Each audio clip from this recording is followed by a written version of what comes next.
down south. Where is he? Got my Gucci shades on with my Gucci tennis shoes. Got my Gucci shades on with my Gucci tennis shoes. Got my Gucci shades on with my Gucci tennis shoes. I said, yeah, this me. I said, yeah, this me. Got my Gucci shades on with my Gucci tennis shoes. Got my Gucci shades on with my Gucci tennis shoes. Got my Gucci shades on with my Gucci tennis shoes. Got my yeah, this me. I said, yeah, this me. Got my Gucci shades on with my Gucci tennis shoes. Got my Gucci shades on with my Gucci tennis shoes. Got my Gucci shades on with my Gucci tennis shoes. I said, yeah, this me. I said, yeah, this me. Got my Gucci shades on with my Gucci tennis shoes. Got my Gucci shades on with my Gucci tennis shoes. Got my Gucci shades on with my Gucci tennis shoes. I said, yeah, that's me. Man, quit bumping the table. I'm trying to mix. Got my Gucci shades on, rolling on chrome, representing for the tone, riding all alone with nothing but the heater. A young fly motherfucker faster than a cheetah. Admired by the divas, respected by the G's. Got plenty money, gave it back to the streets. Gator on my seats, Gucci on my jacket. Creative wreck, same color, know your boy matching. They fighting and they scratching, trying to get inside. Never let whole ass niggas ride. Can't fight the feeling cause I'm high. Dodo got me feeling nasty. Now I'm seeing doubles, Miss Mary Kate and Ashley.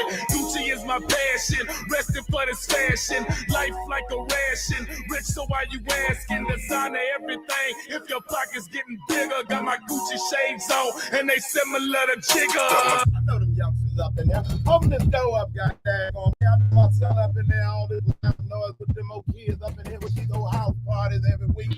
Man, you get your tall, link yourself out the way. I know your mama and I know your daddy too. Where my son at? Y'all got your girl up in here having a house party on the weekend. Where my son at? I know you got him head up in here, and I'm gonna be waiting on him. I'm gonna whoop him. I remember the 90s, they had us dressing crazy. No lie. I thank the Lord that I'm an 80s baby. We went from Coupe-de-Villes to these brand new Mercedes. Got on my loafers, no socks, and yes, it feels amazing. Who would've knew that these kids and some people threw back and had the ability to make the women say they do that? I did it, but maybe for not all the right reasons. Went from staying with my mama to me up at the Four Seasons. Don't you wake me if I'm dreaming, cause I love it. And every time you see me, I be stunning like my brothers. I noticed that your chick jacking my fit, I'm about to cut her, cause I'm looking so clean to be coming out the gutter. When I pull up with them double G's, you in trouble. Thought you probably had it out, and I just love to bust your bubble. Hit the bass and cut the treble, plus I'm riding with that metal. Spent 600 on my shoes just to solidify my level. Yeah. Got my Gucci shades on with my Gucci tennis shoes. Got my Gucci shades on with my Gucci tennis shoes. Got my Gucci shades on with my Gucci tennis shoes. I said, yeah, this me. I said, yeah, this me. Got my Gucci shades on with my Gucci tennis shoes. Got my Gucci shades on with my Gucci tennis shoes. Got my Gucci shades on with my Gucci tennis shoes. I said, yeah, this me. I said, yeah, this me. Got my I got like 5 numbers. You don't stop. I got 20. I got 20. I get 30 though. Y'all come on in. Who broke the toilet? In the chat, make yourself known. I don't know. Comment. Well, wasn't it the big fat dude that just left his jacket? With the rock on neck? Yeah. The big muscle dude. Busted everybody out. House party over.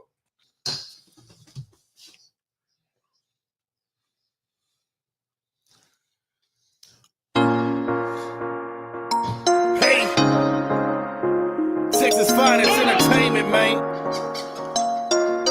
It's been 7 long years for us to get this shit off our chest, man. Set a tone, stand up.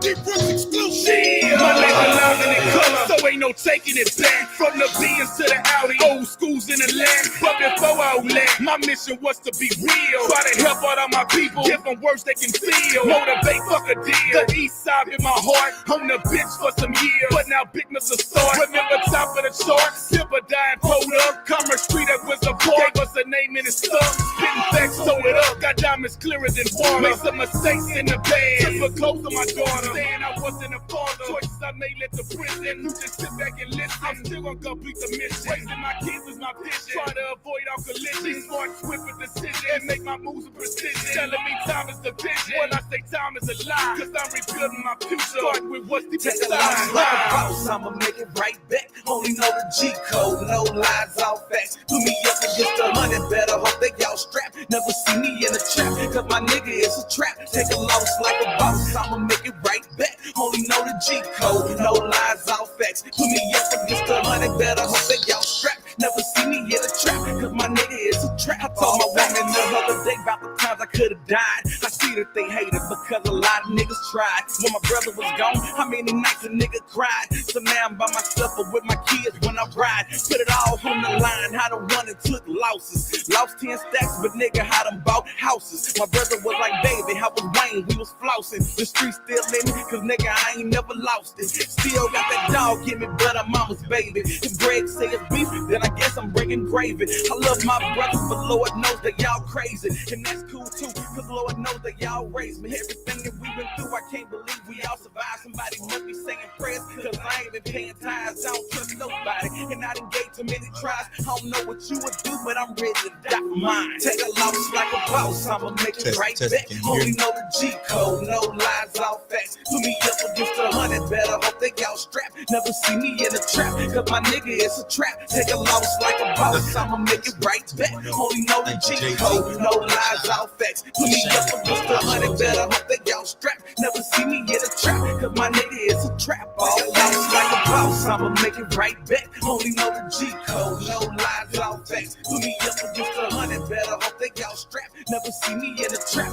cause my nigga is a trap. Take a loss like a boss, I'ma make it right back. Only know the G code, no lies, all facts. Put me up against 100, better hope they y'all strapped. Never see me in a trap, cause my nigga is a trap. All facts.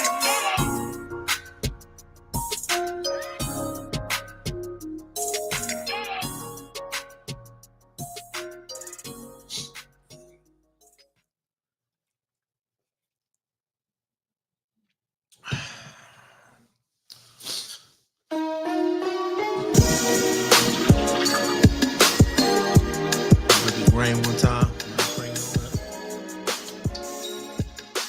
Talk about it.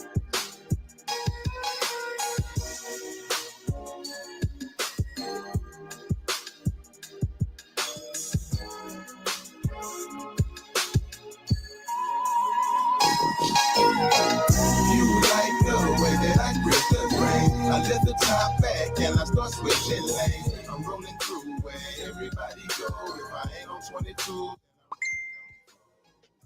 you like the way that I grip the brain. I let the top back and I start switching lanes. I'm rolling through where everybody go. If I ain't on 22, I'm rolling 24. Welcome to Texas where we say it's all good. Where's 22s and up, drop the top, it's all wood. Look, don't need a Bentley, it's plenty stacks in a Fendi bag. You see my Beamer, that bitch you got, can I get with that? She looking over at me, him wanna come to daddy. She got a thing for foreign whips, I got a thing for caddies. The paint is wet and candy, it's a tropical rush. The Chevy Vet is loud, but the BMW is plush. We move through traffic like acrobatics, it's not a game. Louisiana swerve on the Texas boy swing. It's like a fashion show every time that I hit a lane. In this purple paint, I'ma call it permitting drink. I see you haters looking, glad you got your eyes on me. Keep an eye on me, but these diamonds block the time, homie. What can I say? I really feel the world is mine. And this European slab look like one about them is primes, homies. You like the way that I grip the brain. I let the top back and I start switching lanes. I'm rolling through where everybody go. If I ain't on 22, then I'm rolling on 4.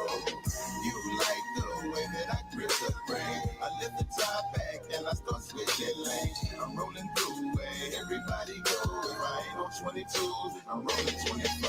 Gonna be chopping, girls gonna be bopping. Get my trunk beat all the way up in Scotland. Boys be jocking, checking out my swag. Knocked off the Audi so they go and get a check. Custom made dance, Texas finest on the seats. Rubber bands on the tires, so it's barely any meat. Paint jobs too neat, wetter than the lazy river. Clothes poking out like your kids lips at dinner. Trunk showing lights, neon reading already. All my slabs soft, so they nickname me Freddy. I'm chilling with Zero and got my brother by my side. Keep the nigga played at nil, cause them jackers love to hide. Got a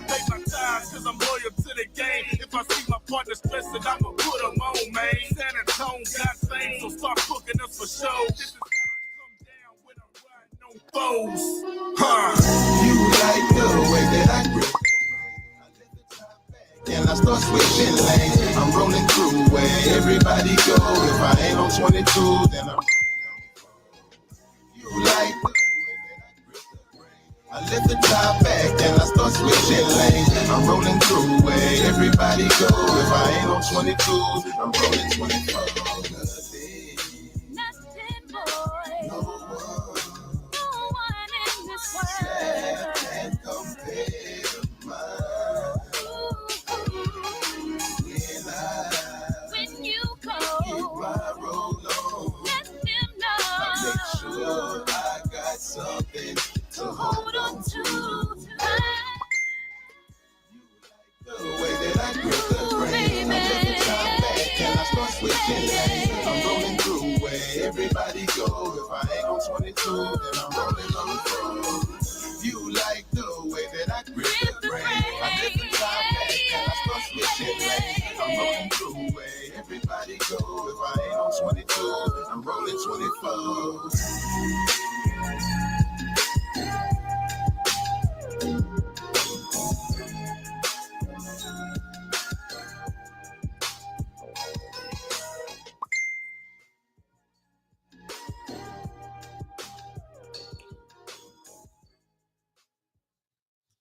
All right. We in here, one here. We in here. If anybody in the chat, let me know if you can hear me. Matter of fact, I got an answer for that.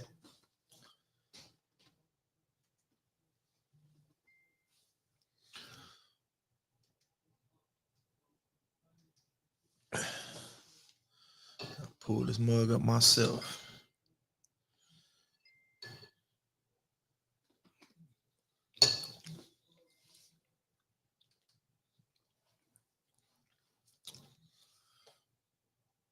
There we go. Live right off the rip.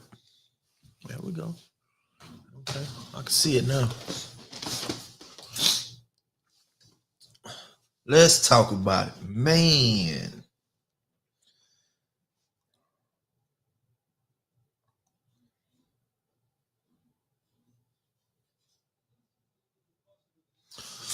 Man. Okay. If men are monsters, what does that make women? Freddy Kruger?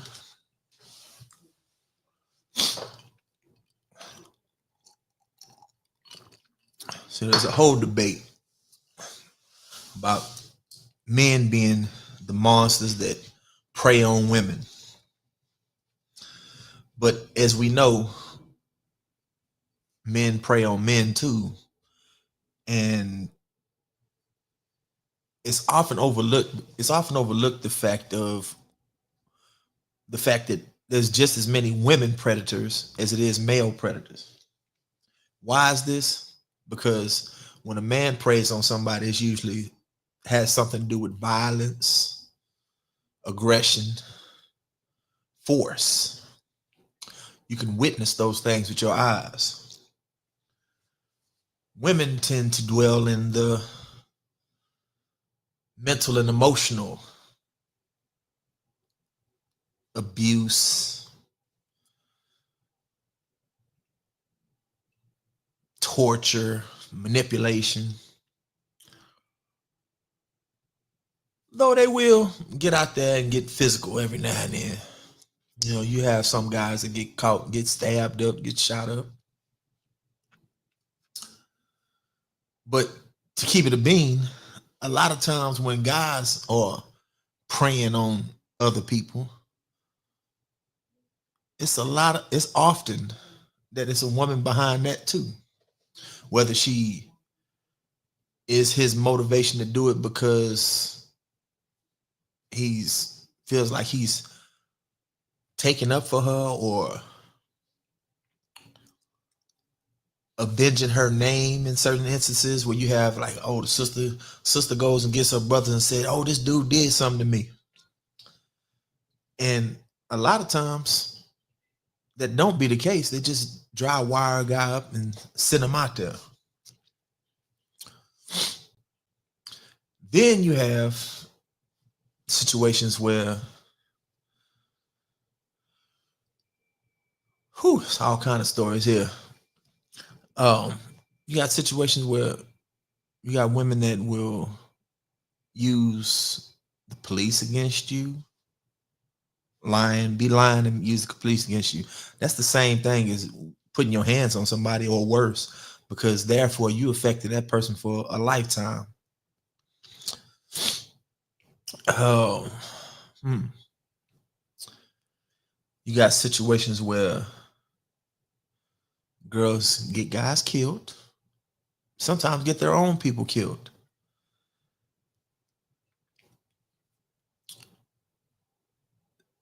False accusations, hell, situations where a girl will go and she'd be the one getting the guy drunk, get him drunk, and will claim that he took advantage of her. Seen it. Hell, I've experienced it. I mean, I've literally had a girl that we kicking it, then go back to the spot, and we having a couple of drinks. She starts pouring shots. Anybody that know me know I don't drink like that. I give me a sip or two, a drink or two, just mellow out here and there, and really with a meal. And I'm not doing this shit like right now. Hell, it's more for the ambiance of the podcast. See, I got the firewood going on behind me because this is a cook session. This is a cook session on honesty. Now I'm looking for y'all input. So I'm inviting you to come if you have any opinions, opposite opinions, any kind of any smoke. Bring the smoke. Tell me, please. Tell me, how is it that men are attacking you more than women attack men, more than women attack women, more than men attack men? It's typically about the same amount of bad apples around. Only problem is that y'all tend to get away with it a whole lot better than we do, because nobody gets to see what you do in the mind. That's how it's like Freddy Kruger. See, monsters like Jason and Michael Myers, when they kill, they stab you up. They walking. You can't get away because you're gonna slip, you're gonna fall, you're gonna trip over a tree or something. You're gonna be dead, you're gonna be strung up in the lake. Freddy Kruger do all that stuff to you in your dreams. Your body be fine laying there in the bed, but you be dead in the mud when you be dead in the mud when your parents come to wake you up in the morning. It's the same thing. It's the same mental games. They get to play them games and they get to see, like when a man throws a rock, he throw a rock and try to hide his hand. They throwing rocks with their mind. Nobody can see them rocks.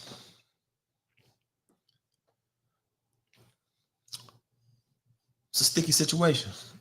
I mean, hell, look at this thing with P. Diddy. P. Diddy finna walk. He's finna walk. He's finna walk. If I got apples to oranges, I bet $50 to anybody's $5 that man gets time served when he gets sentenced. Now, before you go try to make that bet with me, I'm gonna let you know. Those cases that he has, the two that he did get convicted of, they have a maximum of 10 years, maximum. They don't give you the maximum specifically if you beat other charges. If other charges were found not guilty like that, they're not gonna give him the maximum. He been locked up for over a year. It'll be about a year and a half by the time he goes to sentencing. So if they don't give him bond for the next 3 months, he gonna have about a year and a half in the bag. That year and a half they can give him double time or triple time for that in the feds. So if they give him 5 years, guess what? He got 48 months already in the bag. He going home. Off of Cassie saying, "Oh, you've been making me screw all these people. And I'm mad because you done put Miami on. You put Young Miami on, gave her a show, making her all kinds of money, but you didn't do that for me while I was freaking with you." So what does she try to do? She tries to get that psychological payback. Hell, she got 30 million out of them. She didn't have to go try to, she didn't have to go cooperate with the feds. Now, P. Diddy a motherfucker. He's a piece of garbage. But ain't no law against being a freaky nigga. And he's freaky as hell.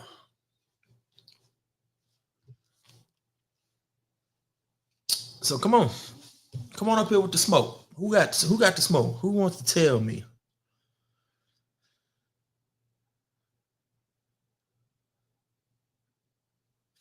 Who wants to tell me that I'm wrong? That if men are monsters, women are Freddy Kruger. We in this together. Can't point the finger without fingers pointing back at you. Come on. We're gonna drum up this accountability right now. That's what I'm trying to see. Anybody else trying to see some accountability? If not, you know what I'm saying, we'll go into these horror stories, these dating horror stories. We'll start a new live. We'll go into these dating horror stories. Y'all come on here and tell y'all worst stories. We ain't dropping no names, no exposures. At least not on my part here. I don't even know y'all fooling me.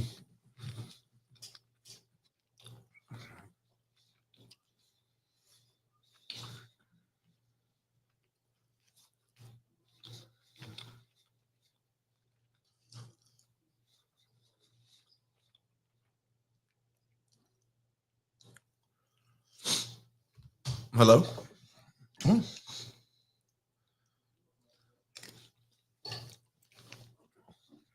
Extra large? X? Big X? Ha! Guess who's back?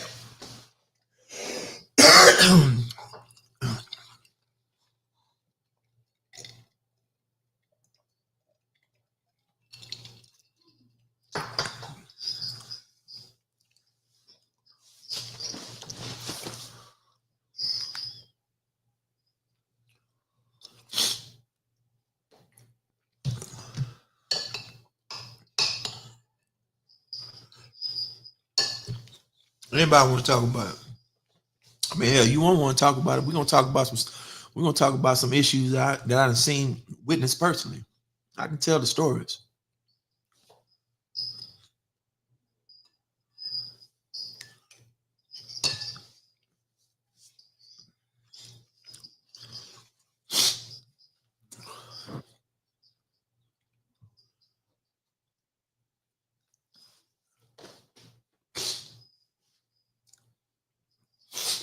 Hell, I got my partner feeling fucked up yesterday because his child's mother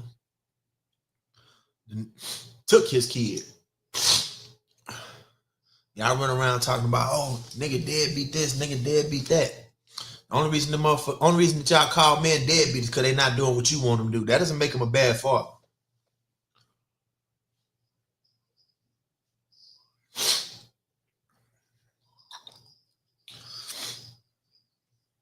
This man,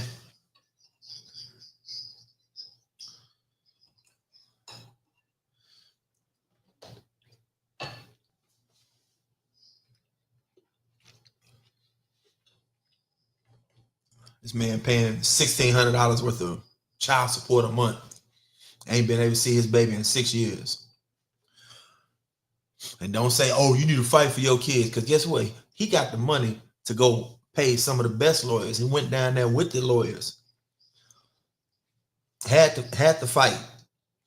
The judge said he should be able to see the kid and that he's going to set up mediation for them to see the kid. And then when the time came, every time she was supposed to show up with the kid, she didn't show up, nor the kid showed up. And guess what didn't happen? Court didn't do nothing.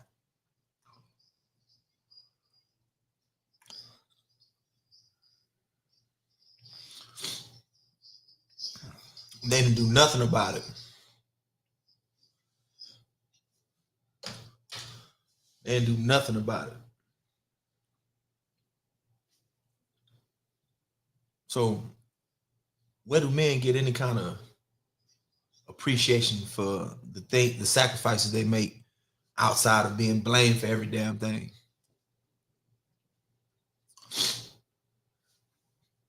I'm just wondering. I mean, I'm wondering for a reason, because This shirt right here for my oldest baby. She got this shirt for me. She made this shirt for me for Father's Day. Best tent in the city.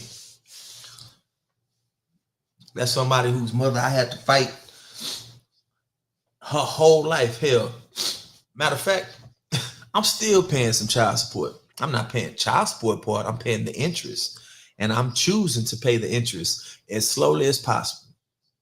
Bitch, you think you're gonna make me suffer after I done paid rent for you multiple times?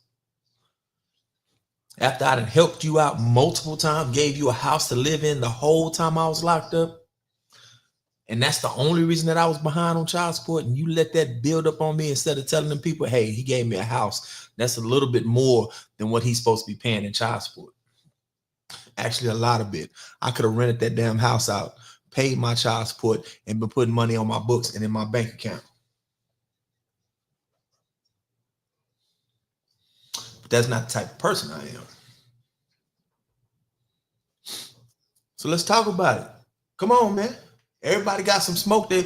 Y'all call me he-man, woman hater, and all that shit there. Tell me where I'm wrong. I love y'all to death. Ain't been with nothing else.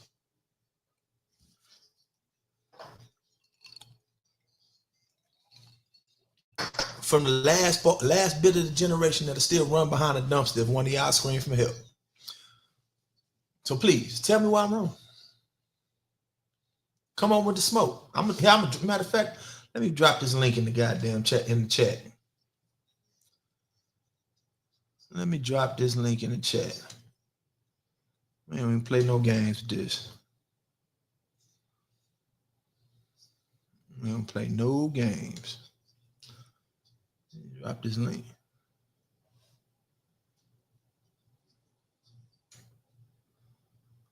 Let me see. Let me drop this right here in the chat. Let me drop this link. Y'all come on video. If you want to hit me on Messenger, you can hit me on Messenger. We can link up and you can just go ahead and come in on Messenger anonymous. If you want to come anonymous. I ain't gonna never put you out there. You can ask anybody, I don't tell.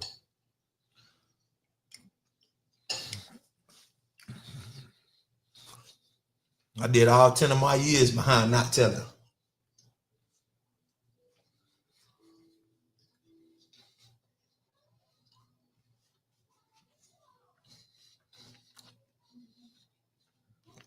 Come on now.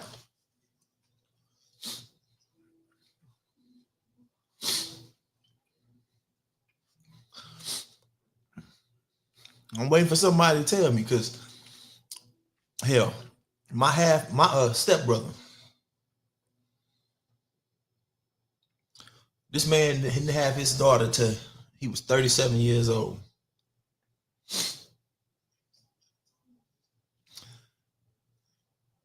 When he had that daughter, that man stopped going to the clubs. I mean, literally, anytime I see him, I'm like, Kinfolk, let's meet you up and go do this. Oh, no, I'm going to go be with my daughter.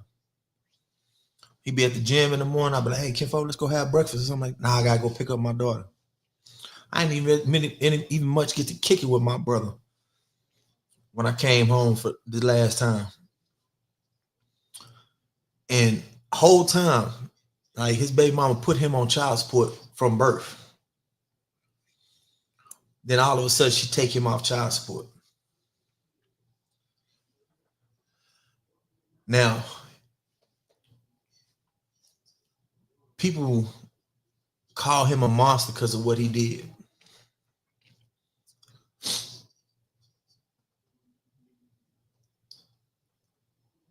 But when you have a man that's running behind his kid like he did and taking care of his kid the way he was and taking care of your kids that you got by some other dude also,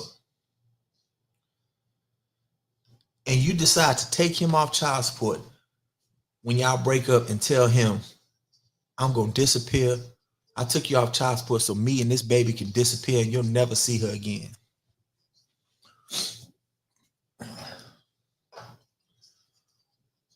He smoked her and made the police smoke him. There's a lot of people running around talking about, When stuff like that happen, you know what I ask? What did she do?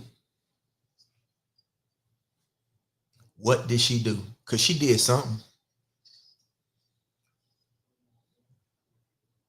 I hate to say it, ladies. Men learn early that y'all are not sugar, spice, and everything nice. We learn early. When we get that first letter, do you like me? Check yes. But what y'all don't understand is that boys were raised to take care of you from kids. I don't know no mother that doesn't teach her son how to treat a lady. At the very least, how to treat her. So boys grow up with this idea in our mind that we're going to get this house with this nice picket fence. I'm going to get this one wife and I'm going to have my 2-3 kids and we're going to live happily ever after. I'm going to work hard and we're going to work together and we're going to take care of our family. Until we get that letter to say, do you like me? Check yes. And then you send that letter to 2 or 3 of our friends. Or we catch you kissing one of our homeboys behind the porta potties or the portables. Yeah, that's a red pill moment for any man.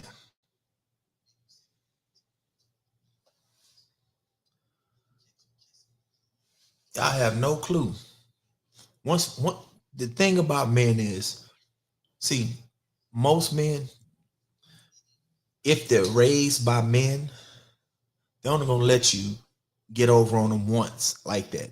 After that, you won't get over him get over on him like that ever again. I wish I was lying, but that's true. That's how we keep from experiencing trauma. But y'all run around here catching trauma and then want to blame all men for the men that you chose.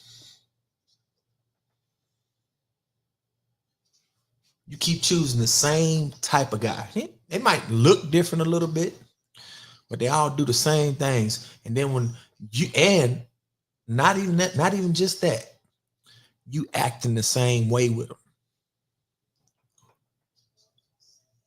You want to act like you the boss. That's cool. That's cool. It's real strange how women have no problem respecting a spider, but don't like to respect the man that they call to kill the spider.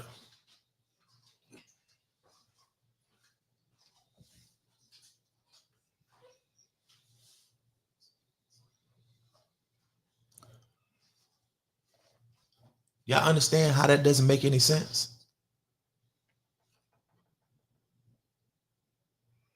I know some of y'all listening to this, watching this.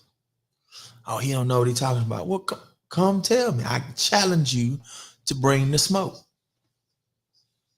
Link is in the description box.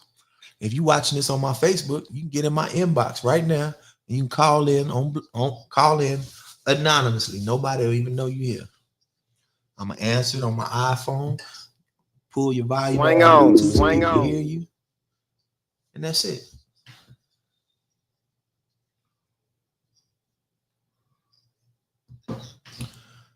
But outside of that, we're gonna stop running around here trying to sell people some bullshit.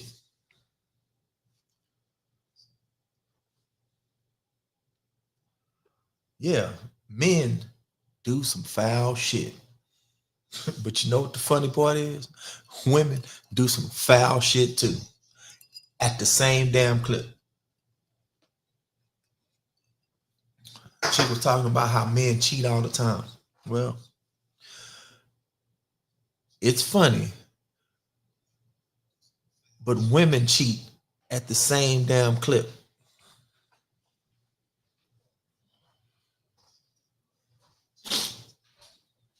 At the same damn clip. 30%. 30% of men cheat, 30% of women cheat. We even. Ain't no monsters there. Only monster is the monster you built.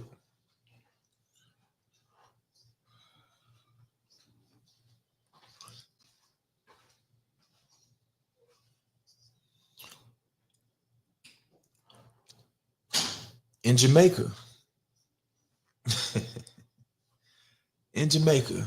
they did DNA testing and found that 30% of the kids are not the father's baby. Here in America, we knew the answer to that shit a long time ago after watching Maury. 80-90% of them was coming back not the daddy. We know, we learned early what type of woman is gonna be with the bullshit. And that's why when you have a man that really don't want the baby, because he's seen some shit in you and knew the way that shit was going.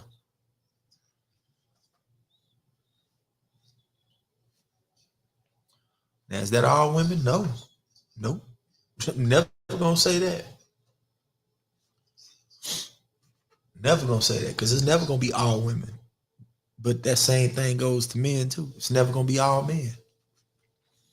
Only problem is, if we keep on not holding women accountable, the exponential factors are here are only gonna get worse. And if they get worse, I'm sorry, ladies.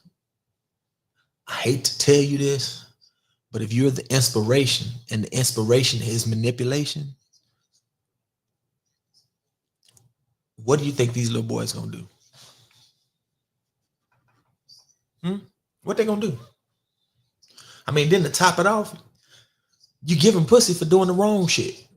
So they get the reward for doing the wrong shit.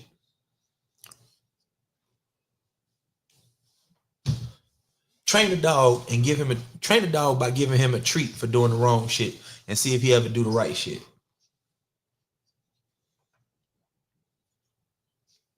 Am I not making any sense to you? Is it something that you need clarification on? If it is, you got the link in the chat, or you can hit me on Messenger and we can hash this out.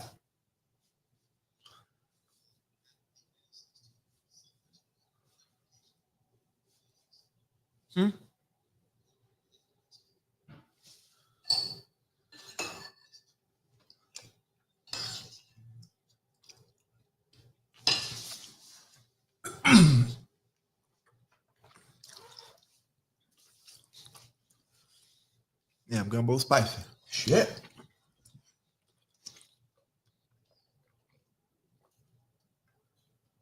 I need to put more hot sauce in that.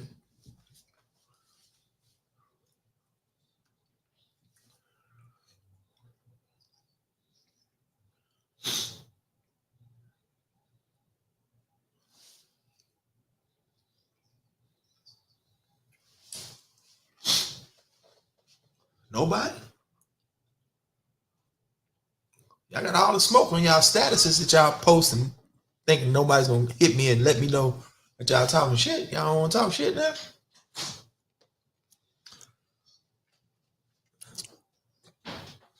Huh? Oh, I know what you want to do. You want to get in your little quiet echo chambers where people gonna say the same shit that you want to say or that you want to hear. You don't want to debate the facts. I'm listening.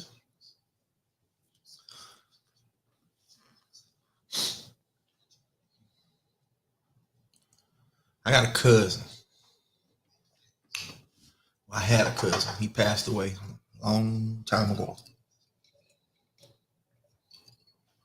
Hell, it's been a while. Been a long while. He had been with his child's mother since they were like 17. They had 3 kids, step.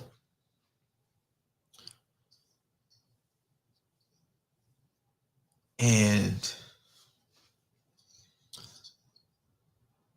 he messed around and got locked up and put on work release. While on work release, I guess she meets some guy and she tries to play it like he's her cousin from out of town. And he moves into my cousin's house with his wife. While my cousin's on work release. He go to work in the day and then he gotta go get locked up at nighttime at the county jail. I don't know what kind of system that is. That's really weird ass way of punishing somebody. So when he gets out, he figures out that this guy is not her cousin. And she's like, yeah. So they ended up breaking up. Well, she would play these little games. She would, your son is sick, and call him over at weird times of the night. And my cousin was a fighter, so short little nigga. And the dude that was there was big old 6'9", but six something nigga. But tell y'all something, ladies. The man that you've been with the longest, even when you get in a situation where y'all might not be getting along together, is always gonna be your imprint.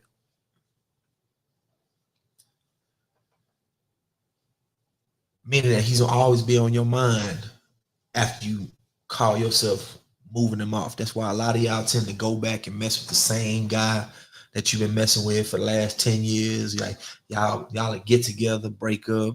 You still screwing him while you screwing somebody else and he's screwing somebody else. Y'all still sneaking off and doing shit.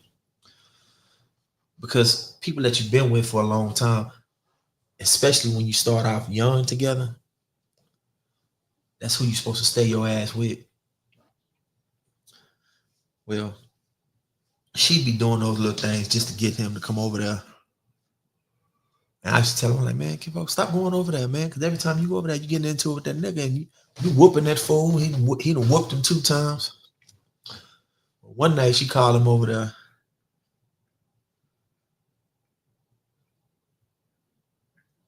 And tell him the dude ain't there and all that stuff there. And that, there was something going on with the boy again. So he goes over there. And this is a pain that I live with every day because at that time we had pages. I know a lot of y'all wasn't even born when pages was out, but we had pages. And I live with the pain of this because when he paged me, I was doing some shit I ain't had no business doing, and I didn't answer. He went over there. And when she opened the door, the big old 6'3", 6'4" dude that's been getting whooped by this 5'1" dude, you know, that's an ego buster for sure. Pushed her to the side and shot and killed him right there in the foyer of his own house in front of his 3 kids. If I had to answer that phone that night, he'd have been with me because we'd have went back to the trap. He'd probably still be here. Ladies, y'all sit around thinking that men are these big old monsters and all that stuff there that all men is trying to take from you. No. Men take from each other. It's the nature of the beast that we compete with each other. Most men accept that.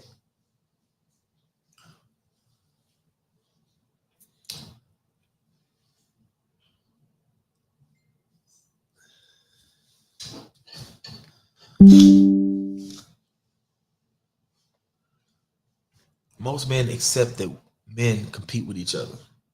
We compete with each other. We know when we leave or we go somewhere and we have our girl with us, we know that this other man is looking at her that might want to approach her and all kind of other stuff. We know these things.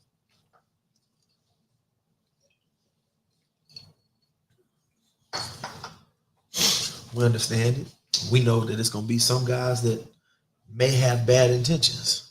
We understand that there's a certain percentage of men that do, and that are just going to have bad intentions depending on the scenario. Situational awareness is a motherfucker.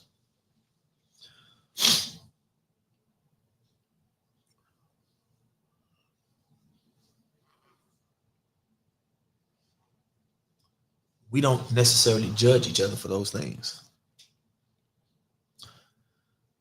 We're constantly judging each other personally.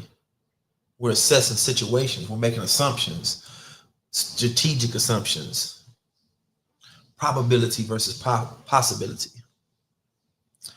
That's how we stay alive, because we all pretty much read the information the same.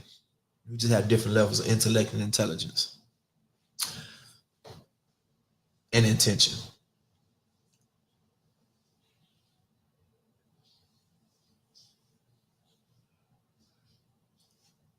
Most men are not trying to harm you. And the reason that you should know that most men aren't trying to harm you is because 50, 60 years ago, you never saw a woman going anywhere by her damn self.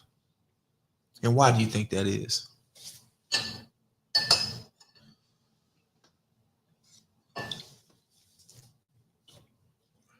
Because there is a faction of men that don't get no action from women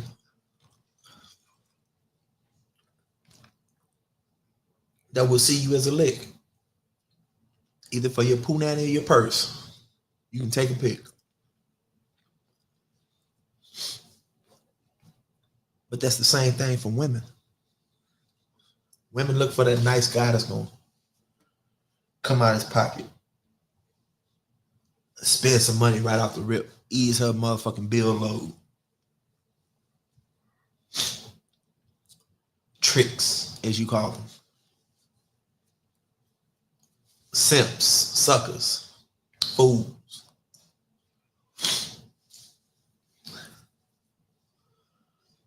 Matter of fact, I got a video for you. You want to hear it?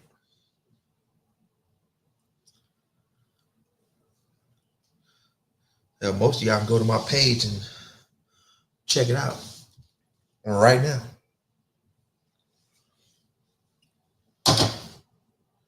Let's listen. I saw a woman on here say that she wanted a man to pay her rent. And he said, okay, I can do that, but I need a key. And she said he had a better chance of getting the key to her heart.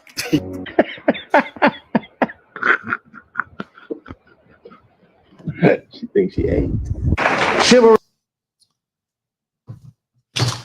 Y'all kill chivalry looking for goddamn tricks.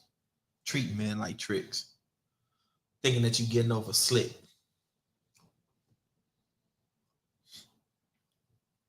If a man got to give you some money to get to know you, he's not even looking to get to know you anymore. He's just looking to blow your back out and send you on your motherfucking way. Literally. If you're looking for a man to purchase you, think of yourself as a cheeseburger from McDonald's. When he come through that drive-thru, he gonna give his money, take you, which is your body and that wrap. Your body is that wrapper. Your soul is that burger. So every time you serve yourself up, you giving up your soul. And what he gonna do with the wrapper after he get through?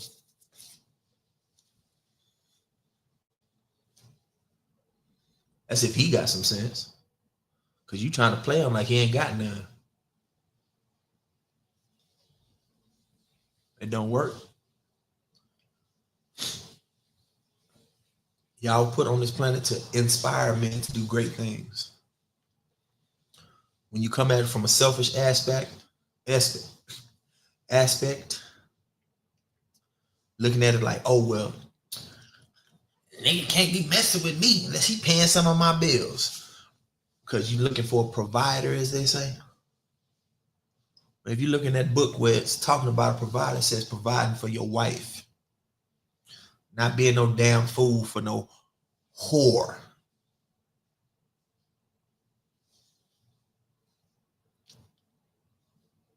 I know y'all don't like when I talk like that. I'm talking about whores, bitches, and women, because there is a difference between the three. I mean, all of you biologically are women. Physically, he can see that you're a woman.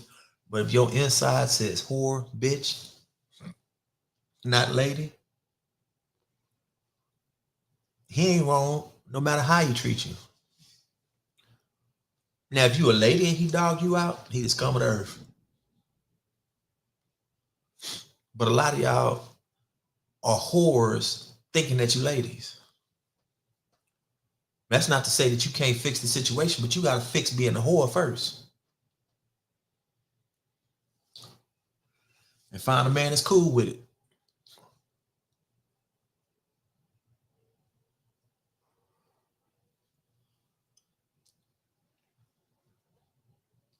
I'm sure some whores make some of the best wives, even though they say you're not supposed to turn a whore into a housewife. But I'm sure they're speaking about the fact of her still being a damn hoe. And the problem is when you get caught up in this life and you start off doing certain things and nobody's telling you that you shouldn't be doing it,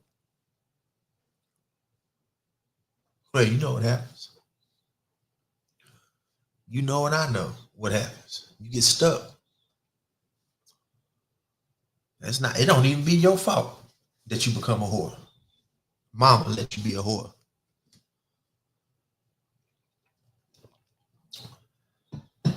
Running your daddy off. Shit that your mama wouldn't see, your daddy will see. I'm living proof of that.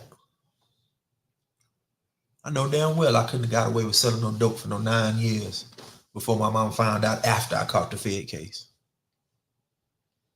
It was no way it would have played out like that. My dad and my mama kept my dad in my life. It's just I was a part-time dope dealer when he was around. Oh, I ain't selling no dope. I bet not. Yes, sir. No, sir. Taught me how to hunt. Taught me how to fish. Taught me how to operate like a man.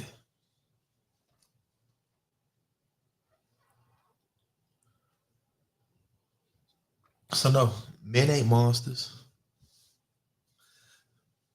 Most men, the funny thing I hear, I be seeing where women be like, oh, these men, they hate women. No, they don't. No, they don't. Giraffes don't give a damn about the opinions of ants. You can't beat them up. They don't hate you. Are they missing you acting traditional like you want them to act? Yeah. Yeah. You can't expect men to give you the world and you give them a husband because you're not acting like ladies. You want to argue, you want to have the last word, you want to debate everything. Nope. Married women pick and choose their battles. They pick and choose when they even make those battles. A lot of y'all try to make an argument, try to save face in front of some people. That man can knock your teeth out your mouth. Physically, he can.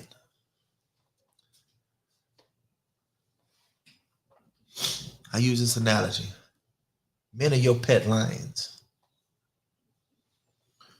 Don't talk to him how you wouldn't talk to the damn lion. It wouldn't matter. That lion could come in your living room. I got all white furniture in here. Lion could come in your living room and shit on your white carpet. And you wouldn't say a motherfucking thing sideways to that damn lion, would you? Tell me I'm lying. Why in the fuck would you say that to the motherfuckers that killed the lions? Can't nobody save you till another man come save you if he decides to trip the fuck out.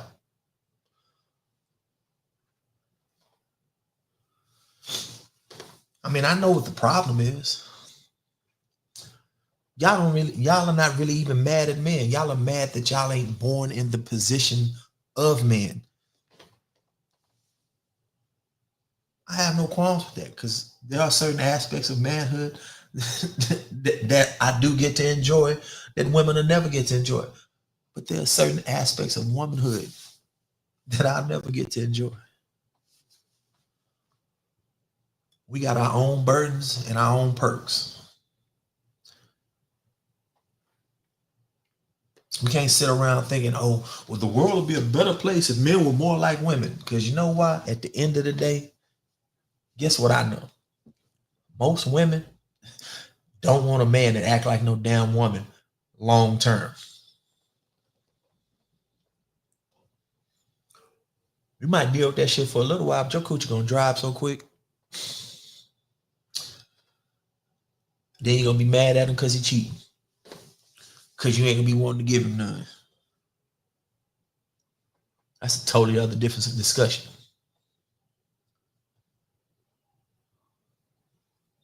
Tell me I'm wrong.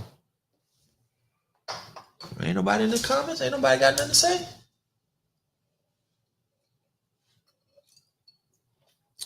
I ain't got nothing to say.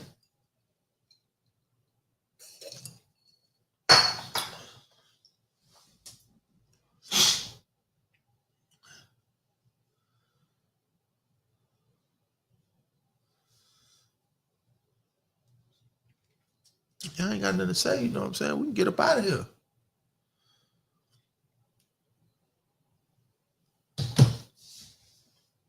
Anybody?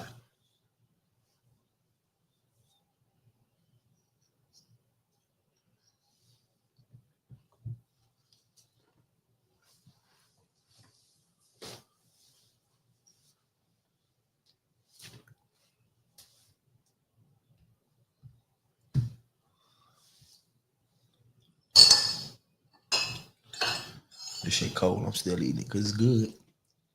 It's spicy in the bitch though. I mean, y'all welcome to come debate me here. Talk about whatever you want to talk about. I'm gonna let you talk. I'm gonna listen to you. But I'm also gonna tell you what God loves. The damn truth. We don't all get it our way. Cricket's like a motherfucker, Russell. Cricket's like a motherfucker. They talking most shit on the goddamn line, boy, but they ain't saying nothing right now. Come get this smoke. I mean, I know why you mad.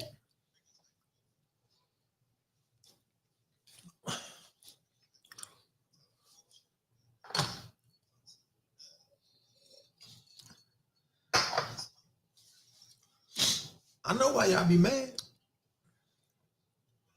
I mean, I'm mad for you, but I'm mad for you because I love you. Y'all don't understand that. Y'all think that a man is supposed to agree with you to show you that he loves you. Nope. It don't work like that, boo boo. It ain't never gonna work like that, boo boo. If a man is agreeing with you or you agreeing with everything that he's saying, he lying. He lying to your face. He telling you shit so he can get to lay his motherfucking little Peter Weeder between your legs. Or to get a couple of dollars out your pocket. One of the two. You know, a lot of these homosexuals out here need a place to stay. Y'all say, why I don't talk to men? What am I gonna talk to a man that's lesser than me for? Explain. What am I gonna talk to a man that I don't respect on that level for? It's not my job to protect a man that won't fight for his own ass.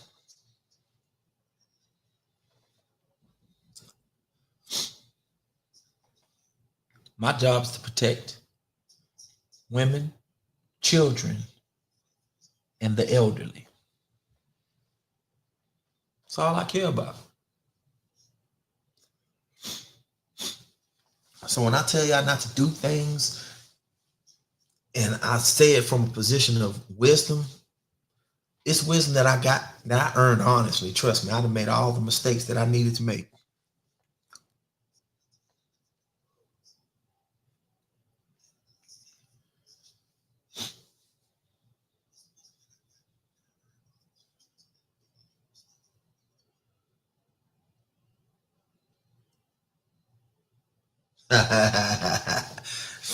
Yeah, Rockwell, I plugged myself. I had to go ahead and knock that shit down. I figured I'd knock it down, keep it like this till after July.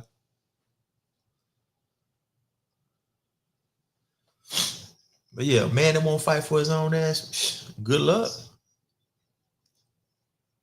I did 10 years in prison with no gang affiliation. Ain't nobody try to motherfucking do nothing to me. But they know I fight. They know I'm gonna stand up.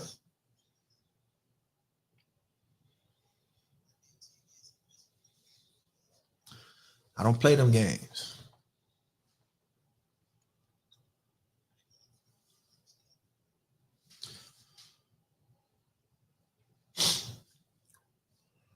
Y'all were born, ladies, y'all were born to be the nurturers of the children, the inspiration to the men, and the leaders of the mothers. Y'all not doing a really good job at none of those three right now.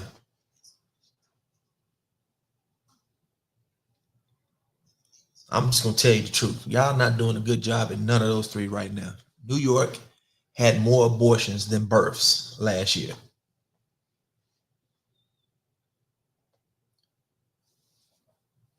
So when I hear a woman call a man a deadbeat, knowing as many motherfuckers and took their ass to motherfucking Planned Parenthood,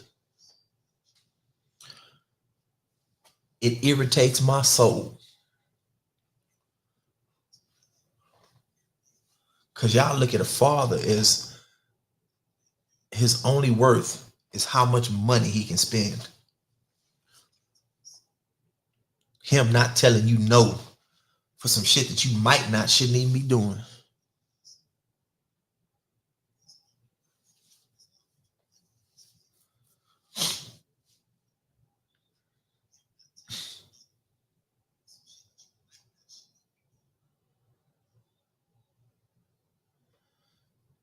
I wish I was lying. I wish I had it in me to lie to you and tell you some wrong shit. But that's not my character.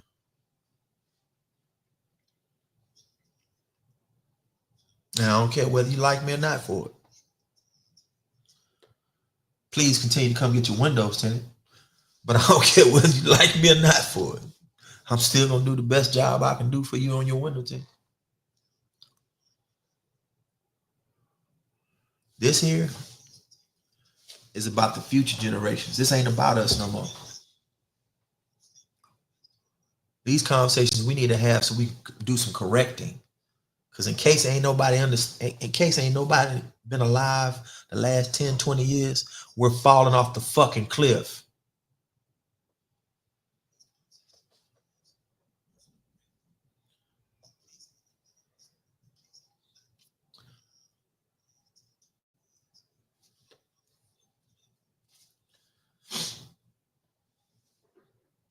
Four decades of gang banging, and we still gang banging.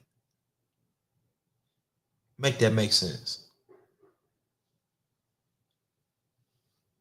Got women out here promoting their kids gang banging, and then when the little bastard get killed, oh, they didn't have to do my baby like that. Lil Ray Ray, they killed Miss Jenkins' son last week.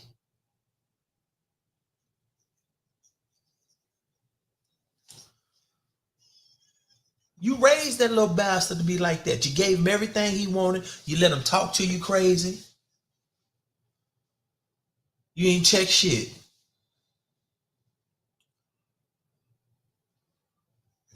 When he badass say something fly, you like that shit cute. Or you talk to him like he was a hoe. No, get your bitch ass over here and clean this up. Get your punk ass over here and do this. You and your punk ass daddy and this, that, and the third. That does one or two things. That's either gonna make a boy overcorrect or undercorrect. So that means you'll either get a thug ass killer or a bitch ass nigga.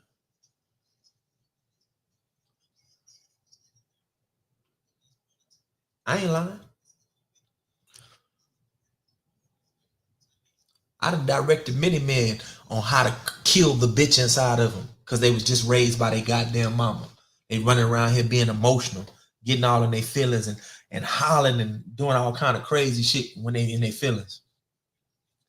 No, nigga, because once one of us shut up, it's on.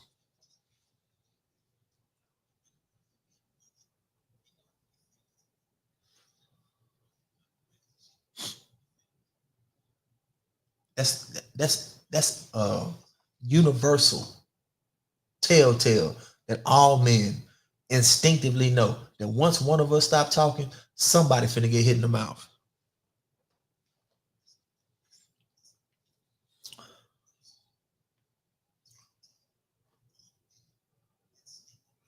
That's why you little argumentative women, I don't have nothing for you. We can disagree, but once you start pushing it into an argument, insults and all that other crazy shit there, that'd be the last time you talk to me.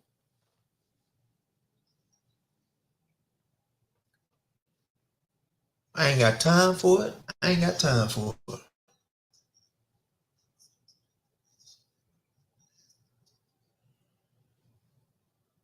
Y'all running around telling these little boys that ain't never had no daddy, they the man of the house. How? When? Where? Did his daddy teach him how to protect the house? Oh, so he don't know how to protect the house. Because you definitely... Boy, I see women all the time. Oh, Smith & Wesson protects the house. Well, what if the nigga coming in your house got motherfucking Glock 30? Tech 9. Mac 11. Hell, a knife. We react faster than y'all do.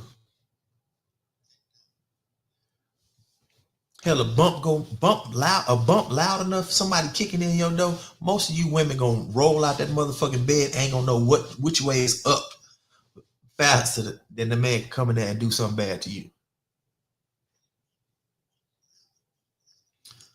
Anybody want to debate whether I'm lying or not? I got stories for you. I've been in plenty crack houses with women and men now. Doors getting kicked in and shit. Somebody want that? You want to debate? Come on, Tuffy. There's a difference. If a man shoots you with a 22, you ain't gonna be thinking about that gun no more. But you shoot a man with a 22 or 9, you're gonna have to put a couple bullets in him to stop him.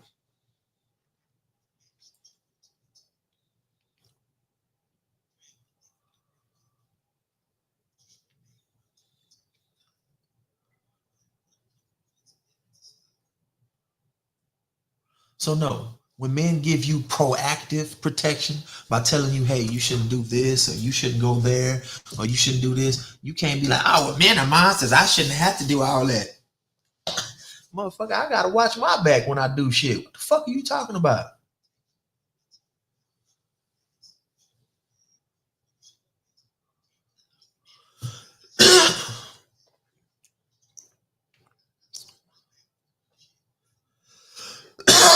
Men and women are responsible for protecting themselves proactively before they have to get active. Why does a man have to put his life on the line to protect you when he could have just told you a couple of words, you did what the fuck he said, and not put yourself in danger in the first place? Y'all don't care about your sons? Because your sons are going to grow up to be men that have to deal with the same world that you're leaving them. I don't even have sons. I got daughters.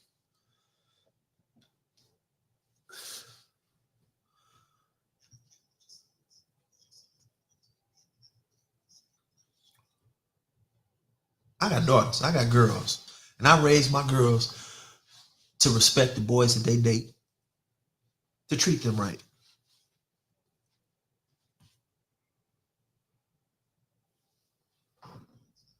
My daughters ain't gonna be going around here making no false accusations, no regret, grape charges. You done went to some party drinking liquor and then you mess around and have sex with mother, like, oh, I didn't want to do that. You took advantage of me. Bitch, what? You been all in DJ booth with miles of powder going up your nose, screwing and sucking. Now all of a sudden a couple of shots of Don Julio and you got took advantage of. We don't believe you. You need more people. Y'all killing me with this.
This nigga, fat ass Jonathan.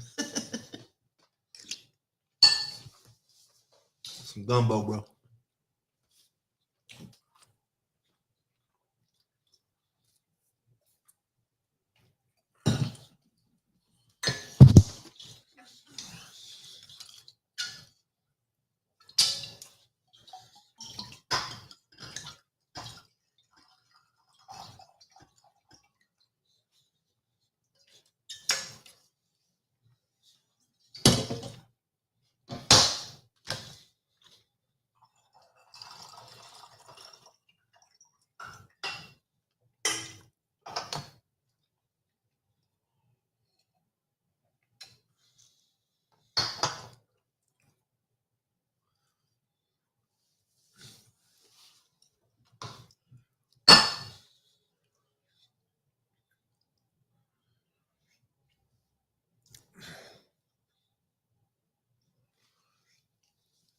So what we got?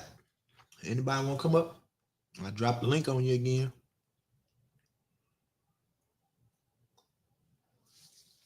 Invite you to the feed.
Drop that link one more time.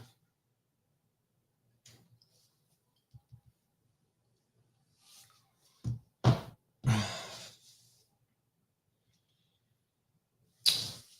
a lot of cricket going on around this motherfucker, I see.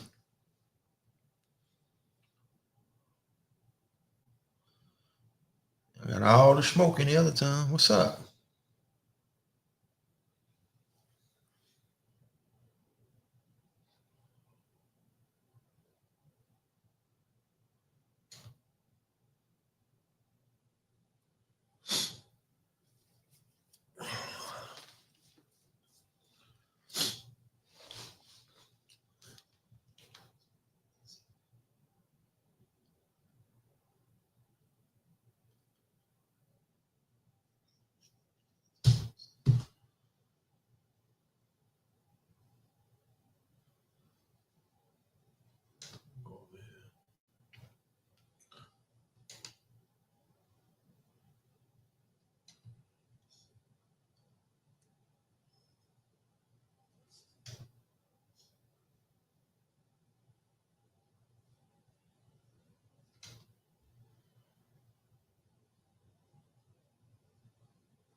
Ain't no fight, bro.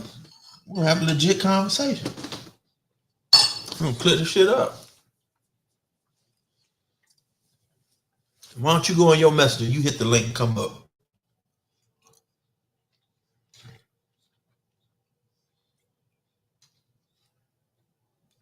You hear me, Rockwell? Hit the link.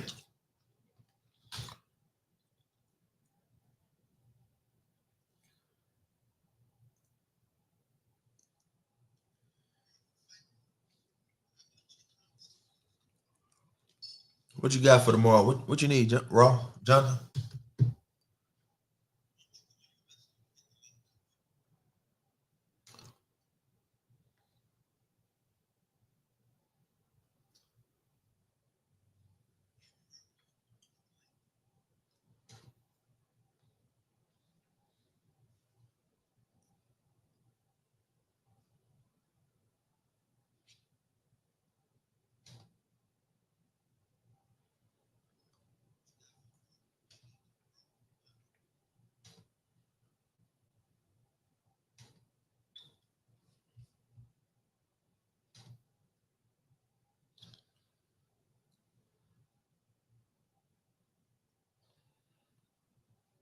No, we did figure out what it was. Remember, it was the ground. Check your ground.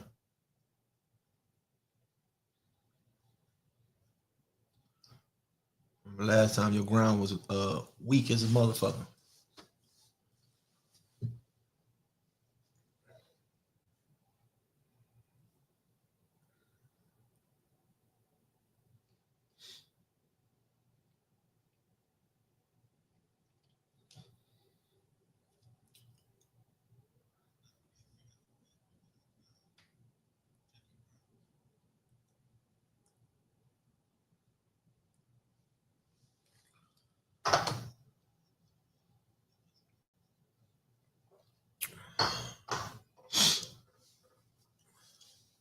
Most of the gang wars are started behind women, but men are the monsters.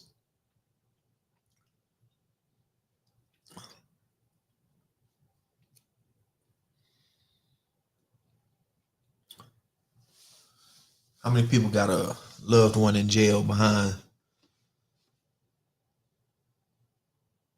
a woman and her devious,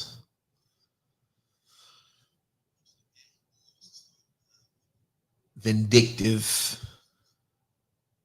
need for retribution?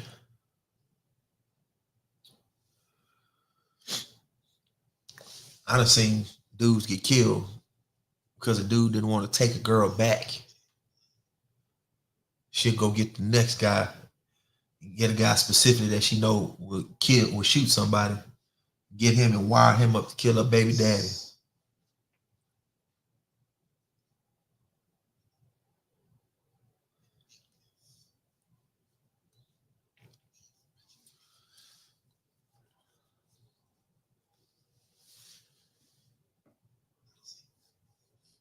Before a girl or behind a girl, you right. Hell, drug dealers, what do you think they in there for? Hell, Diddy, he in jail for what? I mean, he wanted coochie and booty, but that's a whole nother subject. But yeah, I think Diddy was trying to be a billionaire and a millionaire so he can be have a dry penis. Y'all are the inspiration. If you're not inspiring correctly, where do you think the men are gonna operate? If you take your worth to the gutter, where are the men gonna operate?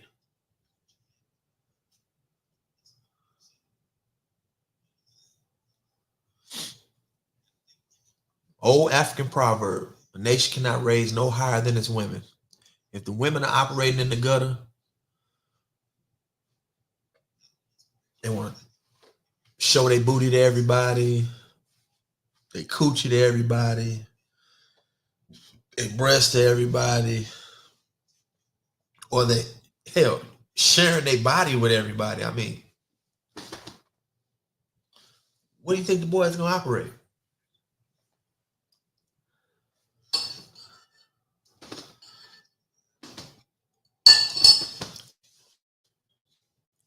I'm not saying all women, so don't come over here with that crap, okay? You shouldn't have to clear that up every time.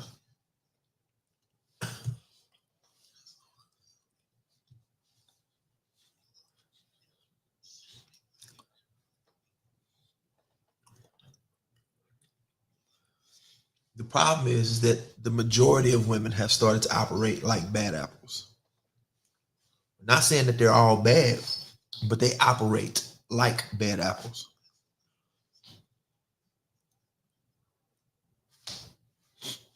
If you can be a great woman, but if you operate from an angle of selfishness, that makes you a bad apple, because that turns the natural, beautiful thing about you, which is supposed to be your inspiration, into manipulation. When you inspire somebody, everybody gets something out the deal. When you manipulate somebody, it's only so you can gain. Like the video I played you. Old girl saying she want him to pay her bills. He said, well, shit, if I'm gonna pay some bills, I need a key, which is the motherfucking truth. If you don't live there and you paying the goddamn bills of the house that she can call other men to, you's a damn fool.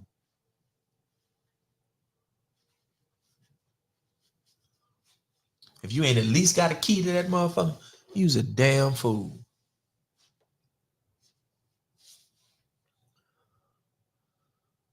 Did you hit that mug, Rockwell? Did you hit the link?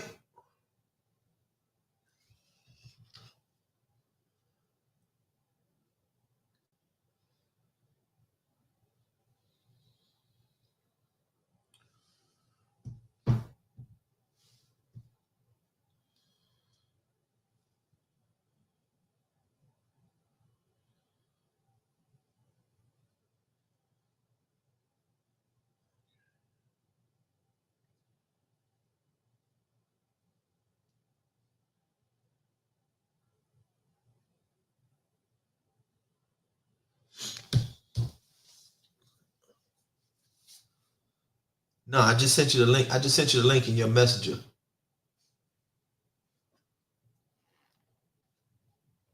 It's a free link. It's a free link. You just come straight on up.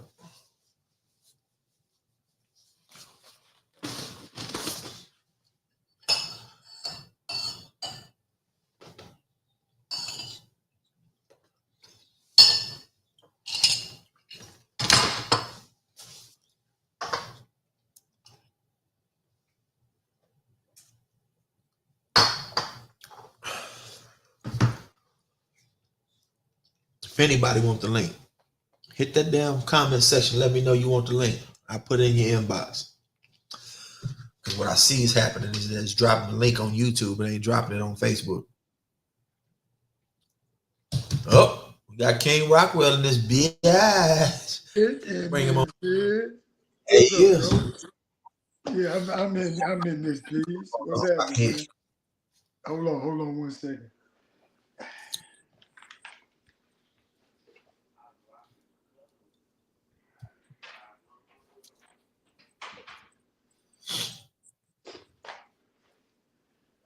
Anybody else want to come on this link? I can get up to 10 people on here. We can all have this whole conversation. Let me go get my charger, man. Hold on, I gotta go get my charger right quick. Go ahead, grab your shit. Then I gotta put my juju glasses on. I gotta put my get right glasses on. Yo, killing me with this.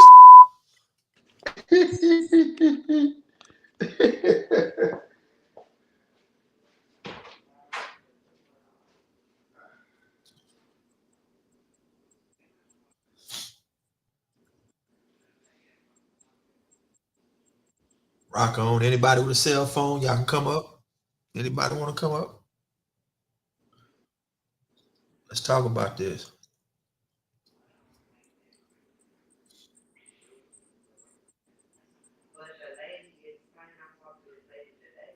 Man, drop some stars on the nigga or something, man. God damn.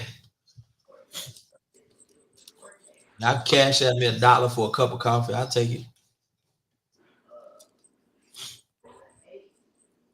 I don't know where I'm gonna get $1 cup of coffee at, but I'll take it.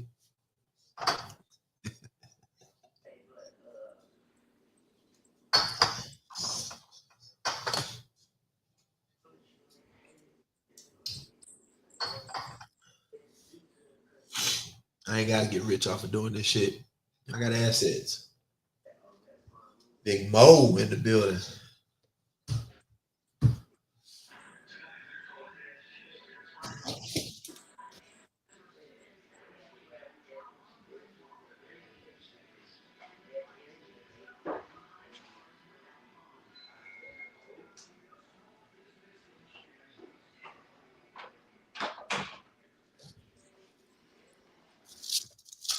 Best tit in the city. The Rock is back. The Rock is back. What's up, Jonathan? You want to come up here? Got Rockwell in the building. In this bitch. And Trying to put get King my media pieces right. You know, I gotta have my media right. You ain't got no light in that motherfucker. You look black as hell. Oh, head, I can cut the light on. I can cut it on brighter. This is my backdrop. This is my new backdrop for this podcast I'm getting ready to do. Oh, okay. We're gonna have to do some collabs then. Yeah. That's the podcast. The new podcast. I don't know what I'm gonna call it. What you got to say about the topic? About that manhood shit, that strong man shit. Well, now the main topic is if men are monsters, women are Freddy Kruger. And the theory I'm gonna tell you something. Women got more weaponry. They got more weaponry than dudes do. They got have more a seductive nature. And they can manipulate the fuck out of niggas. Like you were saying, how many niggas you know that's locked up behind females? You know what they not really locked up behind the person. You know what they locked up behind? The pussy. They don't want nobody else touching their pussy. When that ain't they pussy. Not even just that though. Not even just the touching the fact of the things that men do to get themselves locked up, they're doing it so they can get access to what? To their pussy. Yeah. You know, they making money so they can have action. Yeah. You know, these women nowadays expect a 23-year-old to be making $100,000 a year. Let me go get my headphones. Hold on. All right. It's never yours. It's always just your turn. Slip up and fall off if you want to.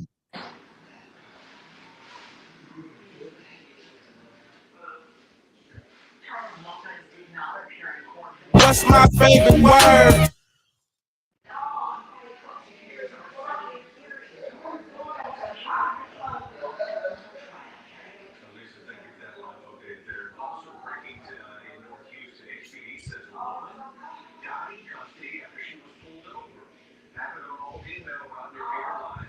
police are telling us the woman had drugs, ingested them after she was stopped, and then overdosed.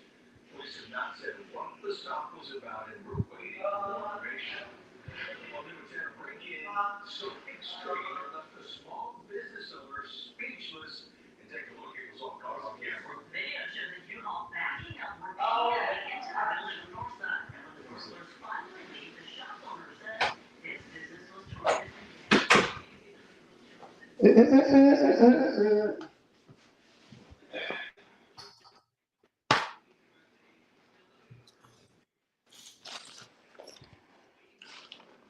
I have to use my AirPods because I can't find. I just had my headphones.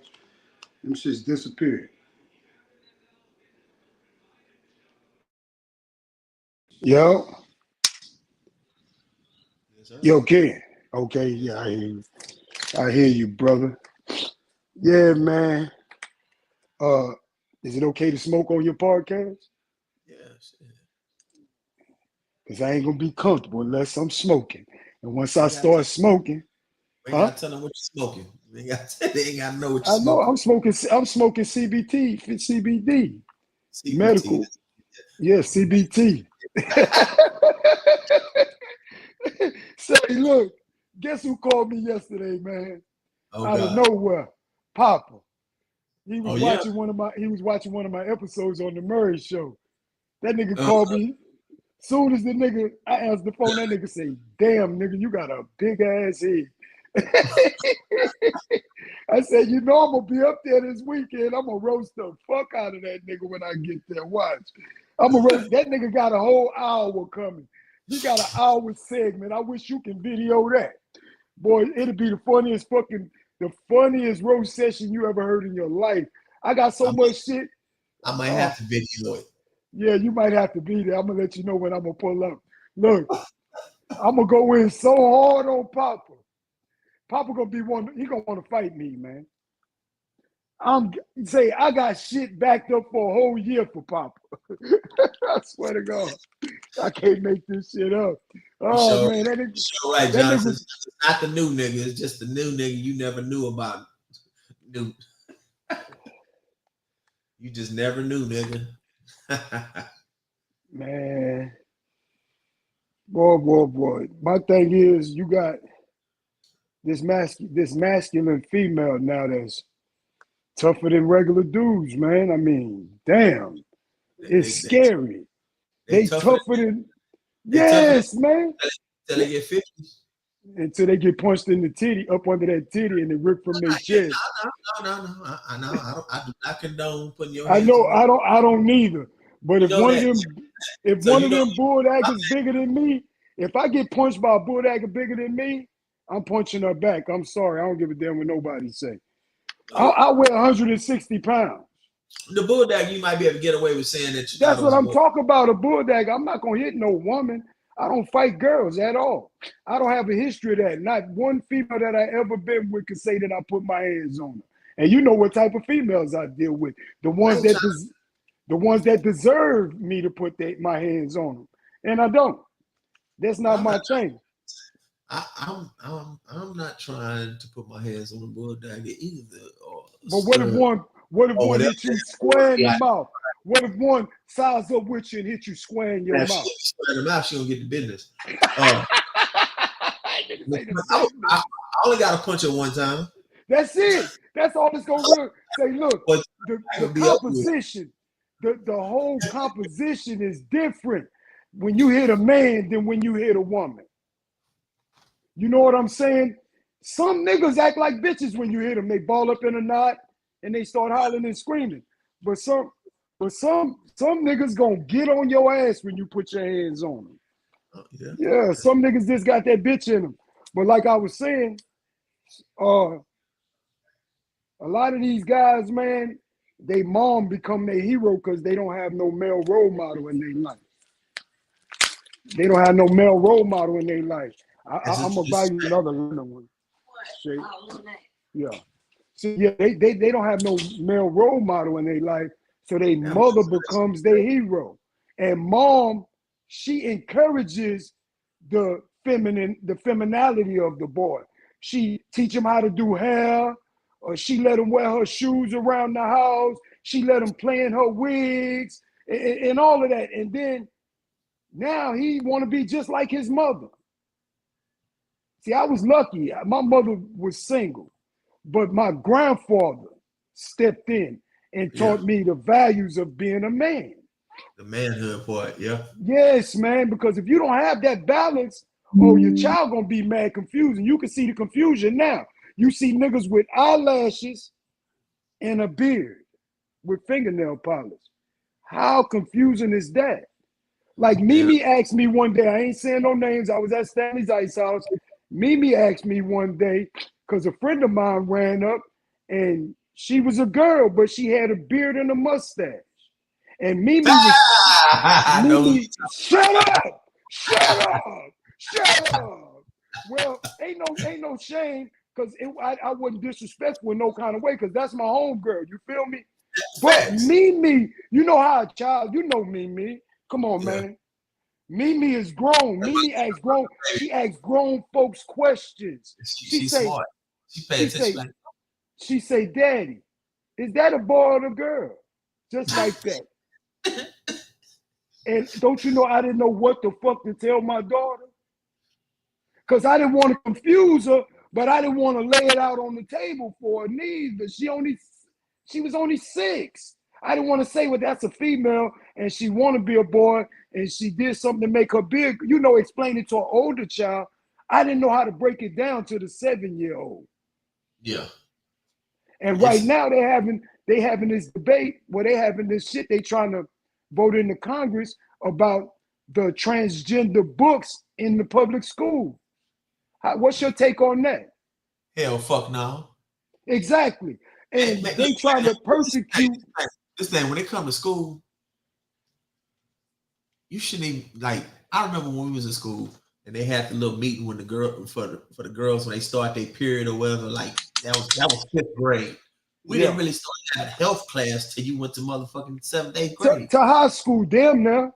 When you learned about the fallopian tubes and shit. Why you trying to teach 6 and 7-year-olds about sexuality? Whether and it's that straight is okay, regardless. Yes, you're right. You're right. They don't even have to have, that shouldn't even be in the curriculum at that age. I don't even like doing PDA as a grown-ass adult with kids around. Yeah, man, that's real shit. That's real shit, bro. Like my daughter Mimi is on my Snapchat. So now I have to tone it down. You feel me? I have to tone it down because she might be on there watching me one day, and I might say something to just mess her head up. You know me, I don't have a filter. I'm retarded. But I see you, bald-head gang. We the bald-head cousins. I'm rocking this junk till I come back from Florida next Monday. That's what's up. What you got going on this weekend? I'm gonna be in San Antonio. I'm gonna go get Mimi in the morning from Dallas, and then me and Mimi gonna chill here tomorrow, and then we're gonna bounce Friday morning. We coming to San Antonio. Damn. I would invite you. I got an extra bedroom down there in Destin. Well, leaving to go to Destin tomorrow night. Oh shit. Yeah, I'm already damn. Now you got me trying to rethink some shit. No, for real though. Right there on the bay, right there on the boardwalk. Got a 3-bedroom suite overlooking Crab Island. My money ain't large enough to hang out with you guys. I ain't gonna say nothing, but if I can't support myself, just in case, look, we might get into it. You know how me and you is. We both alpha males, bro. We done bumped heads on that alpha male shit more than once, right or wrong. And you ain't gonna kick me out. I know you ain't gonna kick me out because Bubby's spirit gonna come whip your ass. And your mama gonna get on your ass if you leave me in Destin. Oh, but I'm gonna have my own whip, but still. Come on, man. Ain't nothing out there in Destin but good vibes, waves, and jet skis. I know it, man. You know I know it. I always have a ball when I kick it with you, man. I done had. I'm gonna take the jet skis down there, go down there, and play loud music on their ass. I know I ain't taking nobody else with stank breath. I know that. Oh shit!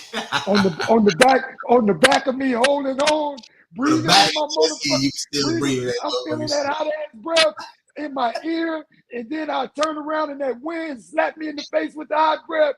Oh my God! Then we in the truck riding back. I gotta smell that breath the whole way back, man. I quit her ass right after that. I quit her. Come on, man. That didn't make no damn sense. Your breath stank from start to finish. I remember when she got in the truck, I had to crack the windows. Yeah, man. I'm like, oh shit. At first, I didn't think it was her. You know, like when you get by Lulin, it stink by Lulin at all. That's what I thought. We was just in a bad spot. I said, shit. I left the window down and the air was fresh as fuck outside. I said, God damn, I know this ain't this girl's breath. I mean, goddamn, it was that girl's breath. Yeah, that was it. That's the first time I had ever really been that close to smell her breath, man. Well, that turned me all the way off. That was it. I got some turn off switches, man, and funky breath and ugly feet, they at the top of the list. At the total top of the list. Funky breath and ugly feet. I don't care how fine you is, how pretty you is. If you got funky breath and ugly feet, I'm gonna treat you like Martin. You got bad smells. I can't do nothing. I can't do nothing. I said you got any kind of bad smell. I can't do nothing with you. I can't, man. And look, them back shots that tell the truth. Them back shots tell the truth. Don't do back shots with a chick that's right out the club. What? Hold on now. Say you meet if you meet a chick that's been at the club dancing all night, do front shots. I mean, shit. Back shots will make you throw up. I've been dancing out in the club and still be straight after the club. Cause I don't deal with bad body odor. Well, you must wipe them down before you eat them down. I mean, shit. It's kind of mandatory to get in the motherfucking shower when you get in. Yeah, but then them motherfuckers that you don't make it to the house with, you know which ones I'm talking about. You got to pull over. You know what I'm saying? Like a motherfucker. You got to pull over in Motel 6 parking lot. Pull over, park in the back. Sliding off topic, you little bald head deviant. Hello? Did you mute yourself, nigga?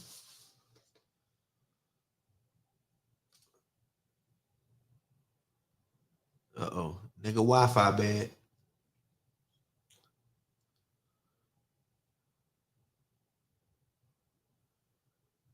We got one with bad Wi-Fi, y'all.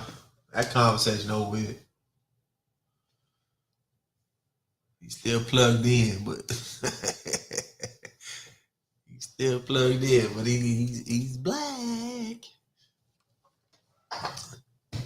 Anyway, okay. Let me get back on topic till he figure out his Wi-Fi situation. You know, pray for that guy. Maybe remove him. Maybe that'll help him. Reset.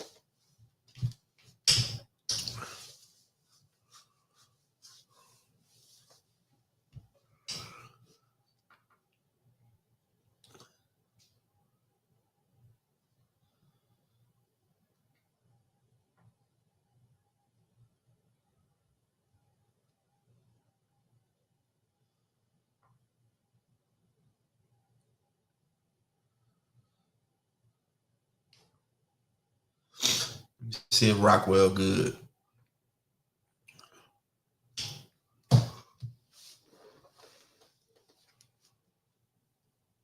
That man got that Boost Mobile Wi-Fi. Damn.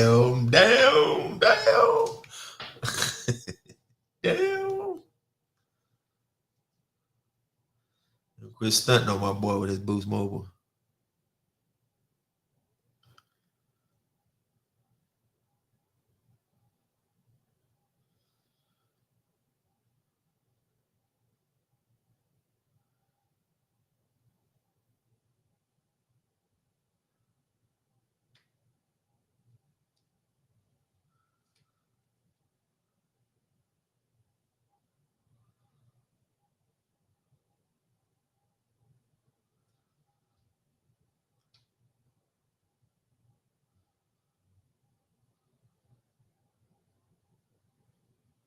Oh, there you go. He back. He back. I've been back. I've been sitting there Oh, watching okay. you. Oh yeah. What happened? The goddamn They booth say smoke. that you had put me backstage, nigga. That damn booth smell with Wi-Fi went out on you. And you got Rockwell fucked up. This is Xfinity Wi-Fi. And this Infinity. is an iPhone, nigga. And I got How'd you go T-Mobile. back? Somebody called you. What? Somebody called you. No, ain't nobody. Well, somebody did call me a minute ago, but I'm saying that's what blacked you out. no, you put me backstage and say. No, I put you in backstage after you was black. That to help so you can reset the damn phone, the camera. Your camera cut off. You went sliding like a motherfucker. My phone was good, bro. Now I'm about to take my medicine. Oh, yeah, no. but as I was saying, did you hear what I said at first? You got cut off. I said it's a difference, and I don't care who the fuck get mad, but it's a difference in, you know, the line of business I was in. The chicks are a lot different out here. The stuff that I had to do so much fucking for in San Antonio, I don't have to do no fucking for out here in Houston. The females, they want to marry, they want a husband and a boyfriend, but they still want to do whole shit. Now, to really attach yourself to that type of chick, that's a motherfucking powerful destruction right there. You asking yourself to get your heart broke every day. That is every insane. day. That is multiple times. Multiple times a day. You feel me? You have to allow this female to go sell her body and still love her and treat her like she's your wife or your girlfriend. That's fucking ridiculous. And it don't add up. It's mental gymnastics. It's mental gymnastics. You know how they saying used to be, don't turn a hoe into a housewife. You can't. It's especially if she's still hoeing. Especially if she's still hoeing. But I noticed something like out there, not being funny, all of the real prostitutes, they want real boyfriends. Yeah. Ain't that a bitch? Ain't that a bitch? And they want you to really love them for them. Can you really? Can you love somebody that have sex with multiple niggas every day? It's insanity, sir. Can you genuinely love them and show them the love and respect that you would somebody that's totally faithful to you? It's insanity, sir. But guess what? It's bred. It's indoctrinated in them chicks out there. Now out here, they respect the pimping. Now I ain't doing it, but I see it because there's so much of it out here. They respect it. Let me tell you something. I went to Dollar General. This is about 7 months ago. And when I pulled up, it was a little dirty nigga in front of Dollar General, but he had a bad bitch standing out there with him. I'm like, God damn, that shit do not look right. So I walk in Dollar General. I'm standing in line. So the dude struck up a conversation with me about my Timberlands because I got some custom Timbs. He said, man, them Timbs is clean, man. He said, man, I ain't being funny or nothing, man, but you could have that bitch outside. I said, what? He said, man, I caught the bitch reckless eyeballing you. He said, and I ain't trying to buy the bitch back. I said, wait a minute. Those are the rules. Those are the rules. He is really playing by the rules. If your bitch reckless eyeball a real pimp, either you gonna pay that for that bitch to get her back, or the nigga gonna let her ride. And he was trying to let the bitch ride because he seen it in me. Man, it's weird, man. I had a stud walk up to me, and I was with this chick in the beauty supply store. And a stud followed me around, and she said, God damn, nigga, I smell pimping all over you. I said, wait a minute. That ain't the first time I've heard that. But that ain't what I'm out here on. I'm out here on some positive mobile paint. I do mobile paint, mobile car stereos. I don't want to do no crime. And that's another reason why I left San Antonio. Eventually, I was going to have to start selling drugs to support my lifestyle, bro. And I didn't want to do that. Now, weed, I don't call weed a drug. This is medicine. Wait a minute. Let me take a pill right quick. Oh, wrong lighter. Yeah, man. It's just a difference, man. And that's another thing that really made me not want to do it out here. Because It would be really easy for me to do it, a lot easier than it was in San Antonio. Because them bitches trying to be whores, they not trying to be housewives, bro. They come out their house with their work suits on like McDonald's niggas wear the golden arches, man. And the apartments where I was staying, it was a strip club right up the street. They closed now. But 75% of the bitches that work there, they live in them apartments. Yeah. So I get to watch them hoes get ready to go to work. They working at other strip clubs now. So I watch second shift, third shift, and first shift. And I like to see it, man, because them bitches ain't got no shame. And then check this out. Call one of them real prostitutes, a bitch that sell pussy in San Antonio. Call her a hoe and watch what she do. You know what she gonna do. She gonna get in her chest. I ain't no motherfucking hoe. Call one of these bitches out here, hoe, and watch what she do. And I'm a good hoe. I come from a long line of hoes. My mama was a hoe. My grandmother was a hoe. My great-grandmother was a hoe. My great-great-grandmother was a hoe for Abraham Lincoln. It's different, man. It's like night and day, my dude. It's no leadership, bro. It's no leadership. There's no leadership. leadership. What's on my shirt? Do you understand what's on my shirt? Yeah, yeah. In Africa, we was the hunters. In America, we the hunted. Where's the question? Where's the question? Yeah. People don't even understand. Now they got us hunting each other. Yeah. They don't even have to hunt us no more, fam. The racial black people. We hunt ourselves. Yeah. We hunt ourselves. Our women abort the babies. Yep. They take the sons and daughters away from the fathers, and then call him a deadbeat. But you the one that made it a situation where it was just insufferable for him to even stick around. He couldn't even stick around because he couldn't put up with Joe raggedy ass. It wasn't because he done turned the kids against you. I literally have never met a man that didn't love his kids. Well, I've never literally met a man that just didn't love his kids to where it's like, I wish I could be there, but I can't be there because of this motherfucker, or she done ran me off, or she had me locked up so many times, or she had me getting into it with her new boyfriend or something like that. It's always been some kind of fuck shit, but then those would be the same ones that I'll be watching. I see everything. So I see that. Oh, my deadbeat baby that. I'll be like, bitch. Look, that you know shot. What the worst part of that is? You had that nigga shot. You sent that nigga to jail. Yeah, yeah. And then you know what the worst part of it is? This is the worst part and the hurtingest part. When they manipulate the kids and turn the kid against you. Oh, I'm living through that right now. You and me both. You and me both. Now you see. Check it out. I'm the deadbeat. I'm the deadbeat. Witness each other. My daughters have been to Disneyland. Yes. Look, we both witnessed each other spoil the fuck out of our kids, bro. We spoil them together sometimes. These hateful, vindictive ass bitches.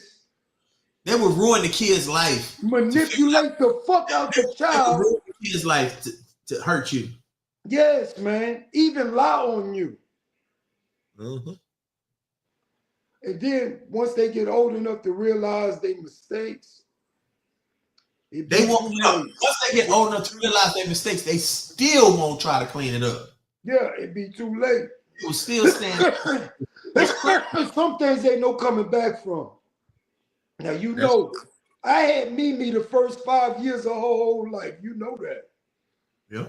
You watched it. You witnessed it. You Uncle Ken. You Uncle Ken. Come on, man. I know.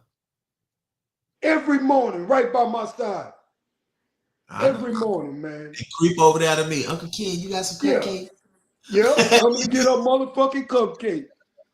And then I take half. You don't know about it. I'll be a cupcake eating motherfucker.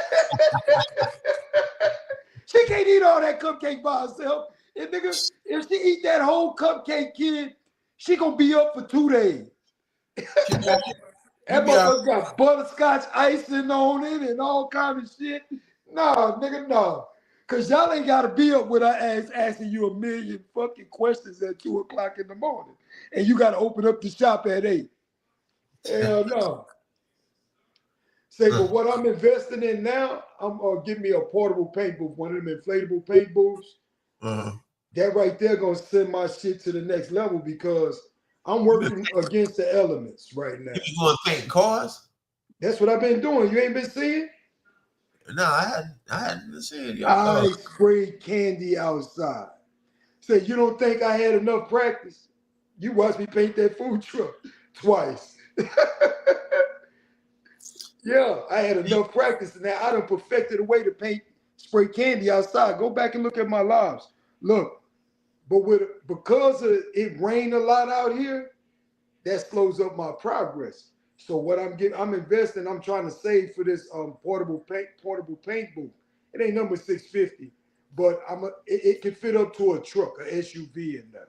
Yeah. It got 2 fans. It got an exhaust fan, 2 exhaust fans. Man, and all I do is pull up with my compressor and blow it up right in your driveway. Yeah. But I've been painting cars outside, literally, bro. Yeah, I done painted 3 cars.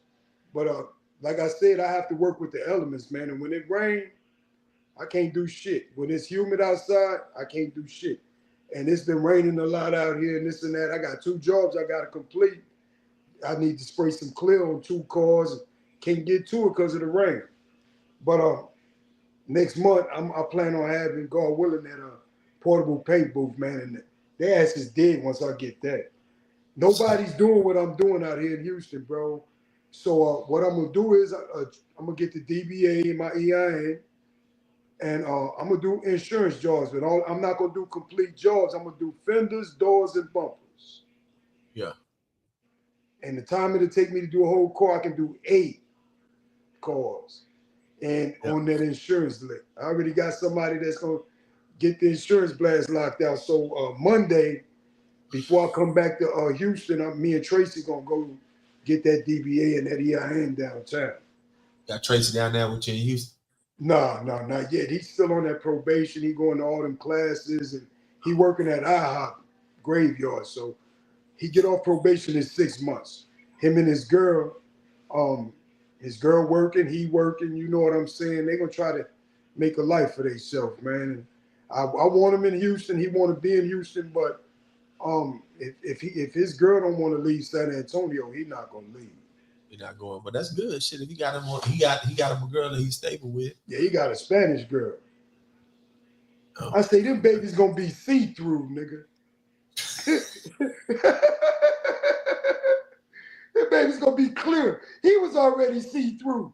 That nigga was fluorescent when he was born. I counted all his veins and all his organs. And get off you can see right through his tail ass. Get off of. Say, you ain't had no guests tonight. No. It's just me. I was looking for some people to tap in and try to debate the issue. I know it, and nobody want to play with you, man. You fuck around. Yeah, because you do your research. Get off the bullshit. Nobody want to play with you, Marcus Garvey.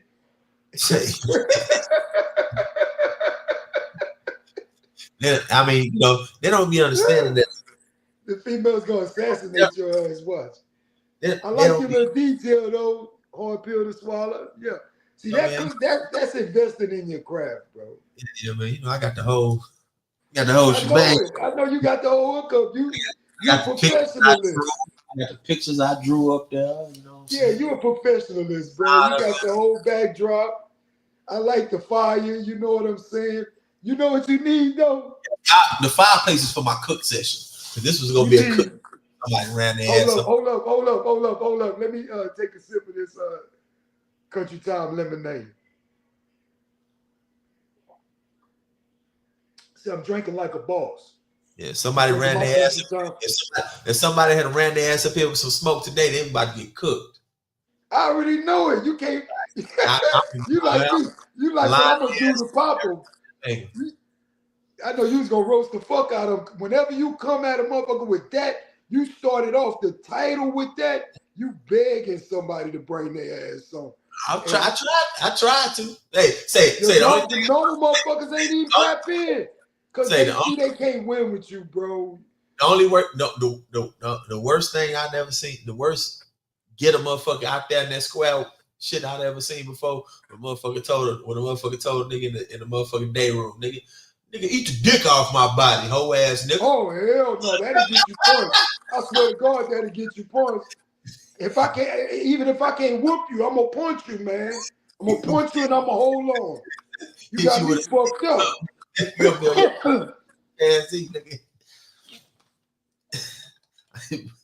My first time to the gym. They wasn't coming. I was trying to be creative about my little get out there on the square statement. Didn't nobody want to box, man. Didn't nobody. I knew it. I said you can't pick no fight today.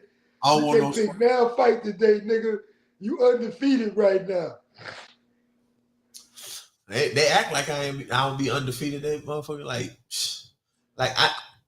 it's so many motherfuckers that I'd have predicted. Why they don't want to play then? It's so many, but listen, it's that so light many, don't work. It's so many motherfuckers that I'd have predicted. And I don't know what my blue light at. Yeah, I'm gonna show you.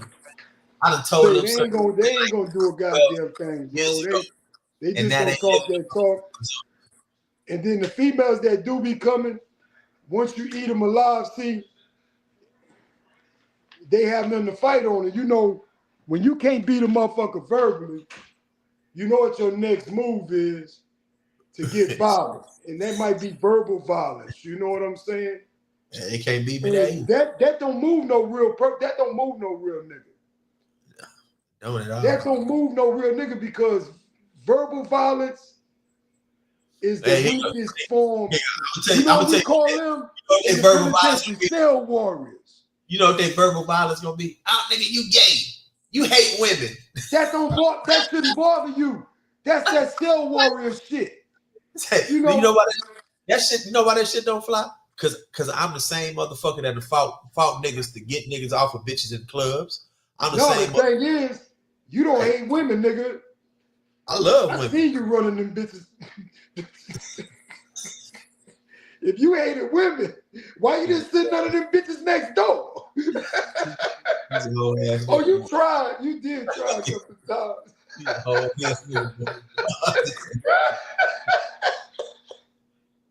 Oh, shit.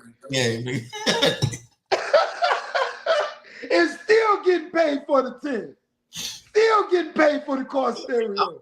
Get my money. Yeah. Still getting paid for the tattoos. Some of my little bitches done went up in there and got tattoos. You done hit them with the salami.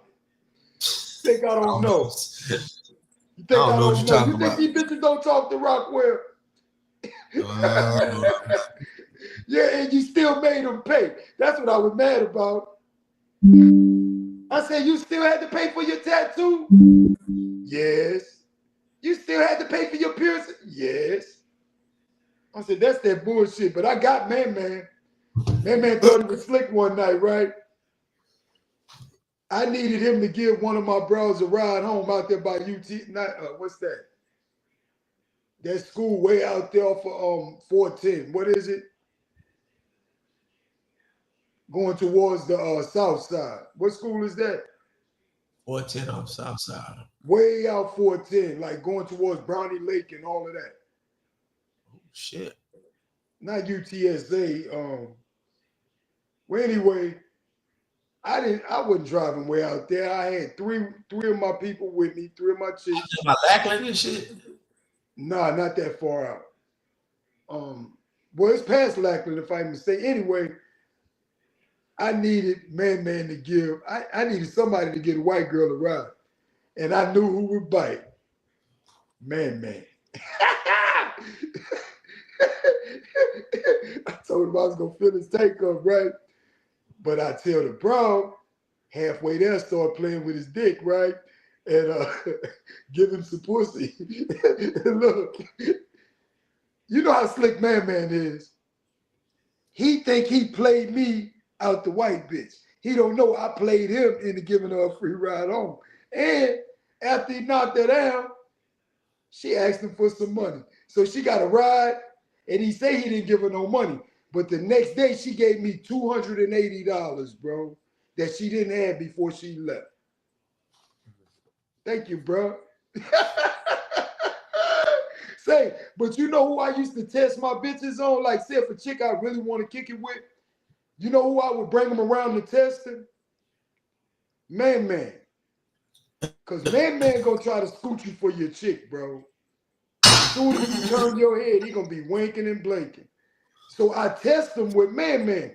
And if the chick fall for man's game, she ain't the chick for me. Yeah. And man don't know I know he doing these things because the chicks talk. You know they gonna talk. But he gonna know after this. Come on, man. He already know. He already know. We talked about it. We talked about it on my podcast on Talk Your Shit. He's the motherfucker you can test your bitch with. Take your girl around man if you really like her. Take her around man and leave her in the room with him. You'll find out if she for you or if she for the streets. I promise you, in no less than 20 minutes, 10 minutes, go outside to dump the trash and come back. He gonna try while you young. Boy, he gonna try. He gonna try to slide her that number. He gonna try to get her number. That's my dog, though. I swear to God, he my dog. But we know when we got some crud ass homeboys. We know. I mean, that's what men do. Men keep friends that we categorize. We categorize. Like, okay, I can trust him with my girl. I can't trust that nigga with my girl, though. I can trust him with the girl. I can't trust him with the money, but I can trust him with my life. Yeah. I can trust him with my life. I can't trust him with the money, but I can trust him with my girl. I can't trust him with my girl, but I can trust him with the money in the package and my life. You know what I'm saying? And we keep you know how to put niggas in different classes, bro. Yeah, but women, you know your homeboys. But say women got one fault in a friend. Boy, they throw that bitch out with the water. Man. Throw the baby out the bath water. Yep. It's crazy. I tell you what. Women don't understand that literally through evolution, they really were raised to just be around themselves, maybe one or two friends, mama, grandmama. Yeah, really some family. We're not supposed to have these big ass circles that they have. Yeah, and then you know what that puts you in the blender? Say, look. These big ass circles put everybody in a position where it throws off the whole family. Say, check this out. I had a chick. She had a 23-year-old daughter, right? Daughter, fine as fuck. Finer than the mama, right? She asked me to come stay with her. This was months back. Asked me to come stay with her. You know why I refused? They from California. This girl don't wear no clothes outside, kid. None. You can see her hips and most of her titties, but the nipple. Now, if I stay with you, you think I want you watching me to see if I'm watching her every day? Yeah. That's making me feel uncomfortable. You feel me?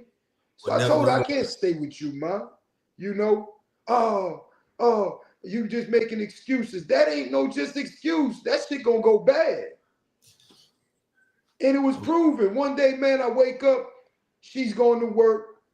I get ready to come out the room. My daughter in the living room, man, with a G-string on and a little bitty T-shirt with her leg cocked up watching TV. So I just closed the door back. Now I'm trapped in the room till 2 o'clock. Trapped in the I can't go get me nothing to drink or nothing to eat. What more do you want from me? So I tell her mother, when her mother come home, man, tell your daughter to go put some clothes on, man. You know what her daughter said? Shit, this our house. I said, you sure right. I'm out of this bitch. Fuck y'all. Y'all got me fucked up. Yeah, and if I knock your daughter down, because I ain't gonna lie, I done hit some mother-daughter combinations, and I mean, shit, it happened. But it wasn't done intentionally. And then I'm really thinking you trying to set me up. That's all that's going through my mind. You already told your mother I ain't the man for her, right? And now you naked in the living room? You trying to set me up with your, so you can, see, mama, I told you. They got cameras and shit all over this house. She see this girl walking around half naked. This girl look like she done got a BBL and ain't never had one. The $25,000 BBL, not the 5. The mama fine as fuck too, but the daughter finer than the mama. I said, man, I mean, I'm a man. I'm gonna look. Come on, man. No matter how hard you try not to look, my nigga, you gonna look. Man, it's like a motherfucker having It's a habit of a manly habit. It's like motherfucker having a 67 Corvette and then a motherfucking 2025 C8 roll up. You gonna look. You gonna look. You gonna look. You gonna be like, damn, look at that motherfucker. And if this chick is on right here looking at me to see if I'm looking at her daughter. But it's like I say, women tend to. What it is, they're not happy with the position they're born into. So what they feel is that they need to turn us to be more like them. Yeah, they have emotions and feelings. No, not even the emotions and feelings, but no, that too. That's a big part of it. I'm not saying to care more. You're supposed to care more. You don't care. Listen, what I'm telling you. But I understand what you're saying. But I'm saying they want you to react like a woman to everything. Emotionally. No, I'm talking about like a woman to sit there and see a guy that she like and won't. You know what I'm saying? Like you talking about that one that said the old boy said she was reckless eyeball. A woman could look at a dude, see you walking up, so she doesn't have to reckless eyeball you. Just pretend like she don't see you after that. Yeah. You know what I'm saying? They want men to react to everything like women. Yeah. In essence, they feel like, oh, because we're not acting like women, we're not right. No, we're men. We react like men. You react like and it's biological. It ain't got shit to do with it. It's biological, it's evolutionary, it's natural. Yeah. It just is. I bet you back in the caveman days, motherfuckers wasn't looking at bitches' asses in the caveman days.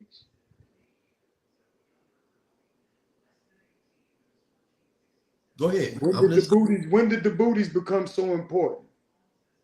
When did the titties become so important? I don't believe back then, way back then, like when the Pilgrims and shit was around or the Indians, they was looking, damn, she got a big old butt. Shit, my God, great Scott. Great Scott, what a great booty you have.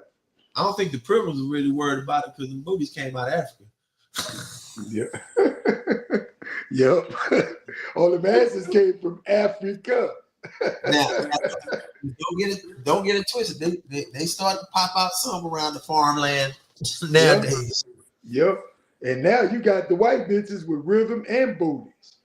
They done been indoctrinated. And they're working out. They got that black gene in their bitch ass. They doing their squats. Yeah, them squats. Them squats. And they taking black dick. Good Lord, Jesus Christ. You just had to go there, didn't you? I can't talk like that. I mean, is this a censored podcast? I mean, you know, it's going to make it makes it hard to monetize when you talk. Oh, okay. That. Oh, yeah. You're right, because I monetize too. My bad. I watch my language. I swear to God, my mama. Old barbershop talking. 607 Unc is a fool, man. Wow, that boy said he weighed 130 pounds. Who? 607 Unc out of St. Louis. Oh man, I don't even want to talk about that dude. That dude, that weird. That boy there is a fool. They talking about you're not this if you. Oh my God. You're not gay if you just a man suck your dick. Yeah, no. He said, you know what? I want to freak him.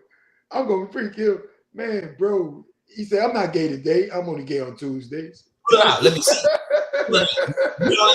You won't let me see it. You ain't like what? I was watching him today. He talking about that dude 4 Extra. They Adam set him up. He know 4 Extra wanted to beat him up, and they sent him up in there with no security, a little bitty security guard. That 4 Extra was bigger than 4 Extra, had a whole bunch of cats with him. The rolling 40 Crips. They was gonna beat the hell out of old boy up in there. What you think about that Charleston White fight, man? Yeah. Charles White lit that young stuff. Barely. He was flailing. He was so tired. He was flailing. He barely made it, but he was literally fighting for his life, man. He got the job done, though. He got the job done. But look, you know what? Check this out. That boy didn't get hard enough. He didn't get hit hard enough to quit. That was fixed. That was fixed. That was fixed. No, well, you know what? I'll take that back.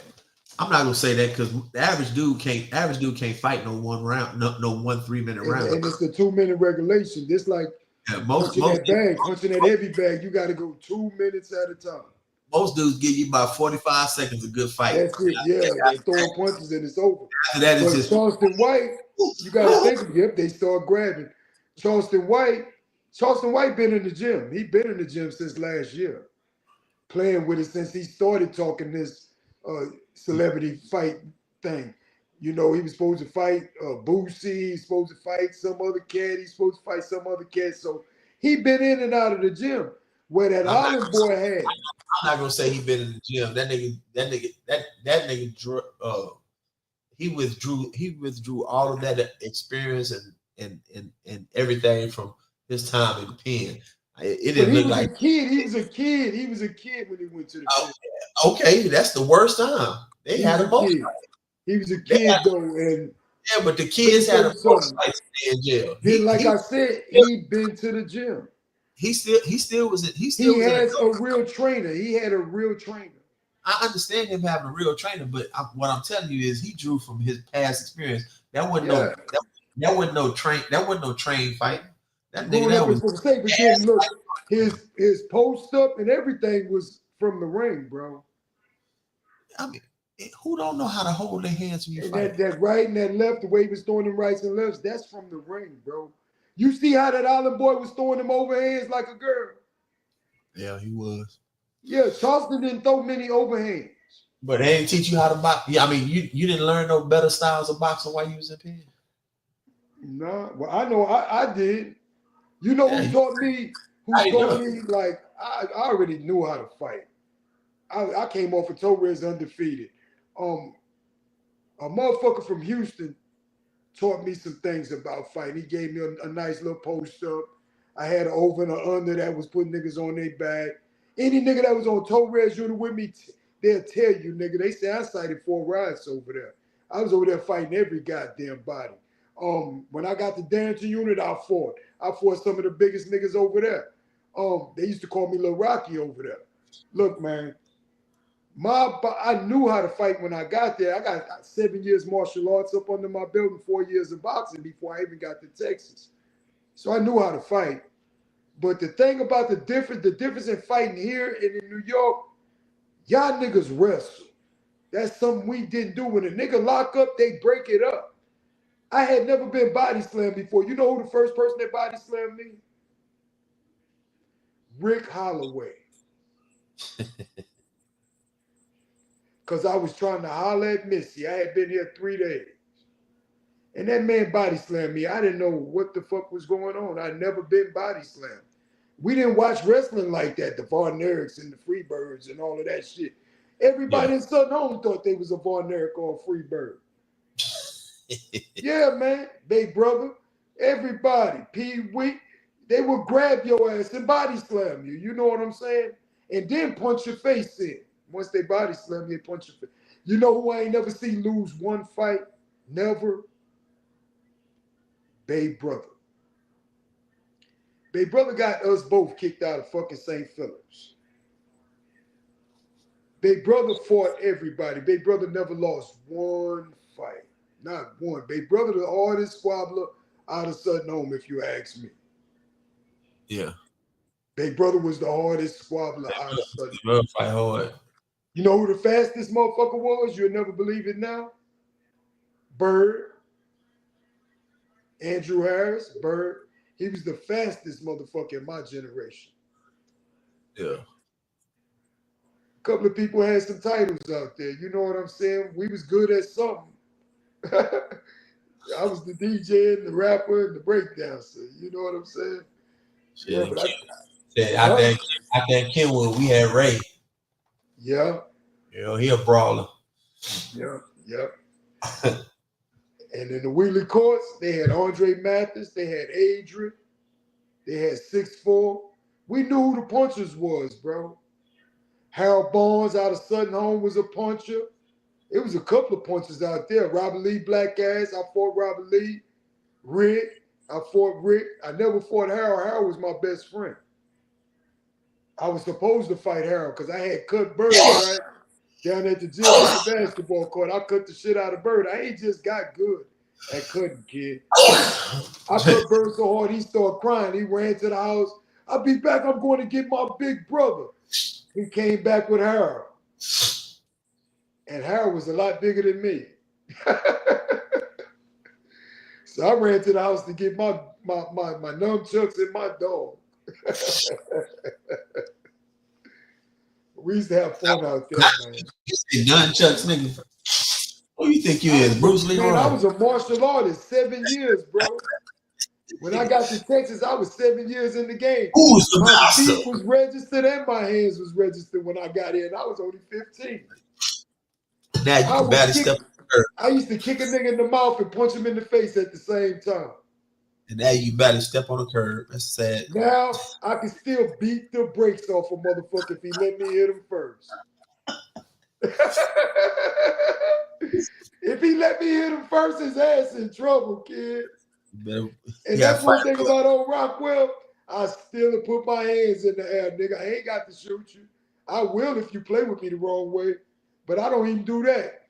I don't get bothered and I don't bother people. But if you like that dude that hit and ran me and took off, and I caught him, he didn't have no insurance and no money. Well, he swung at me. Put it that way. And I broke both of my damn hands on that bar. And that nigga head was knotted up like a peanut patty. He had 17 knots on his forehead. Then I beat his body up. I said, hell, I might as well punch him in the ribs a couple of times. Yeah, man. I hadn't had a fight in so long. I just got my roll out on him. I was mad because he ran for 28 minutes, kid. 130, 125, 130, up and down 6'10". He go down 5 exits, get off, hit the turnaround, go back the other way. Same thing, man. He ran for 28 minutes. I had to get Sutton Home and show him. New York is Sutton Home and show him. I cut my headlights off, Kim. When he got off the highway the last time, he banked to the right, going towards downtown. I cut them headlights off and let him get about a block ahead and watched them lights. When he made that left, I eased up on him. He was punching the numbers in to get in his apartments.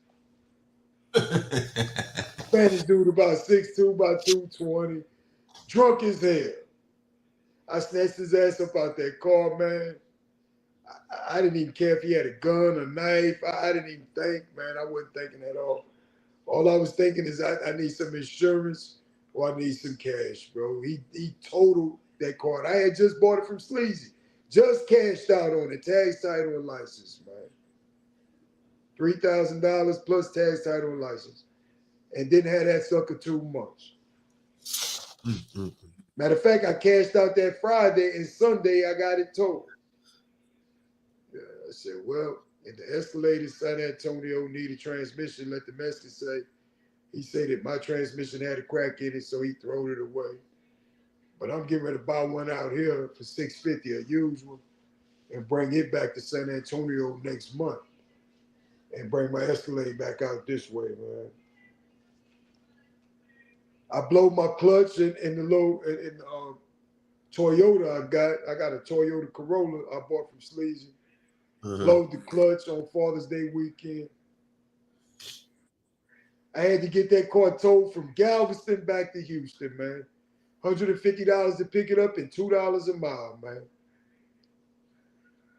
that was really the money for my portable paint booth. You know what I'm saying? Over the money for my portable paint booth, but I get it in time, brother. What you cooked today, man? All comes back. I did gumbo today. Well, it was Okay. gumbo I had from the other day. Yeah, you're gonna be gone this weekend, though, right? Yes, sir. Damn, I thought I'd get a banana. I thought I'd get a banana pudding, a banana pudding or something, man. Should have brought your ass down here a long time ago, nigga. I have been coming. I came for Eddie Ray's funeral. Oh But shit! Say that. When we left the funeral home up there in Montgomery, everybody went straight to Southern Homes. So we tailgated to Southern Homes. Stayed out there till about 12:30 in the evening. Then I came on back to my room. I went back to my room, and that morning, Sunday morning, I woke up early and got the hell out of San Antonio. But I got to come back Friday because I got to fit. Right. Huh? Got my little replica. Oh. You got a replica. You got one? You don't see it? My little replica. Yeah. You need to get you a bobblehead, bro, and put that motherfucker on your dashboard. Shit, I am the damn bobblehead. You right. That's what I'm saying. Your bobblehead gonna be, that head on that bobble gonna be big as a bitch. Fuck you. I had to slide one in. Come on, man. It wouldn't be me if I didn't, bro. That's what you used to tell me every morning. Fuck you. And I say, fuck you back. I be telling people this story all the time, kid. You hurt my feelings one day, man. Oh, you remember that day I bought the food truck and I brought it up there and parked it? And I came inside your shop and I say, kid, come check out my food truck. You remember what you told me? What'd I tell you? You didn't come see it. You said you seen one, you seen them all. I say, fuck you. That hurt my feelings, nigga. You know, I was expecting a nigga to be proud of me. Yeah, I see you, Rock. This nigga say, you seen one, you seen them all. I said that. Damn, that was kind of. And I said, you ain't seen this one, nigga, because wait till I finish. I'm going to put a stripper pole up on top. I'm going to paint it green and black. I'm going to put lights around it. And did I not do that? I remember you telling me all that shit. Yeah, you did. That's right. You know why I told you that? Because you told me you seen one, you seen them all. So I said, you ain't seen this one. Bitch damn near died on that stripper pole. She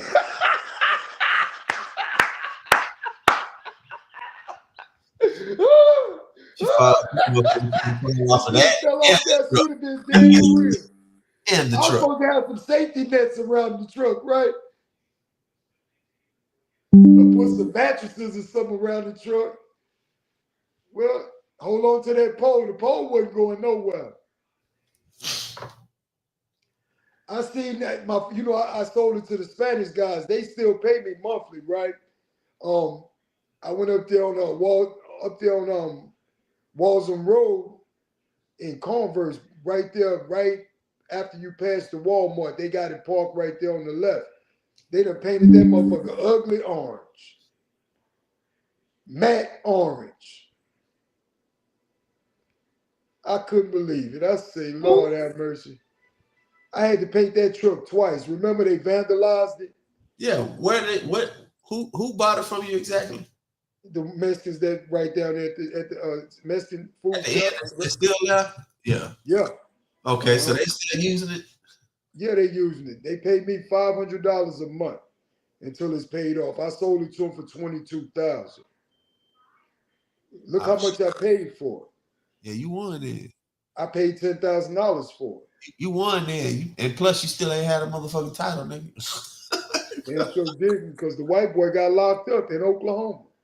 Goddamn. So it was still in his name, but it was a clean title though. I researched it. Yeah. I won like a bitch and still getting paid. Come on, man. Come on, man. People say I make weird moves. I make smart moves. They can suck my dick. Excuse my language. I swear on my mama.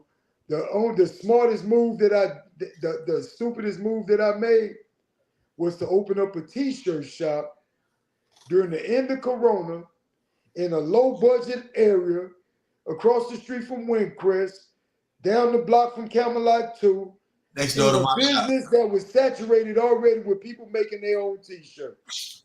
Next to my shop. Shut up.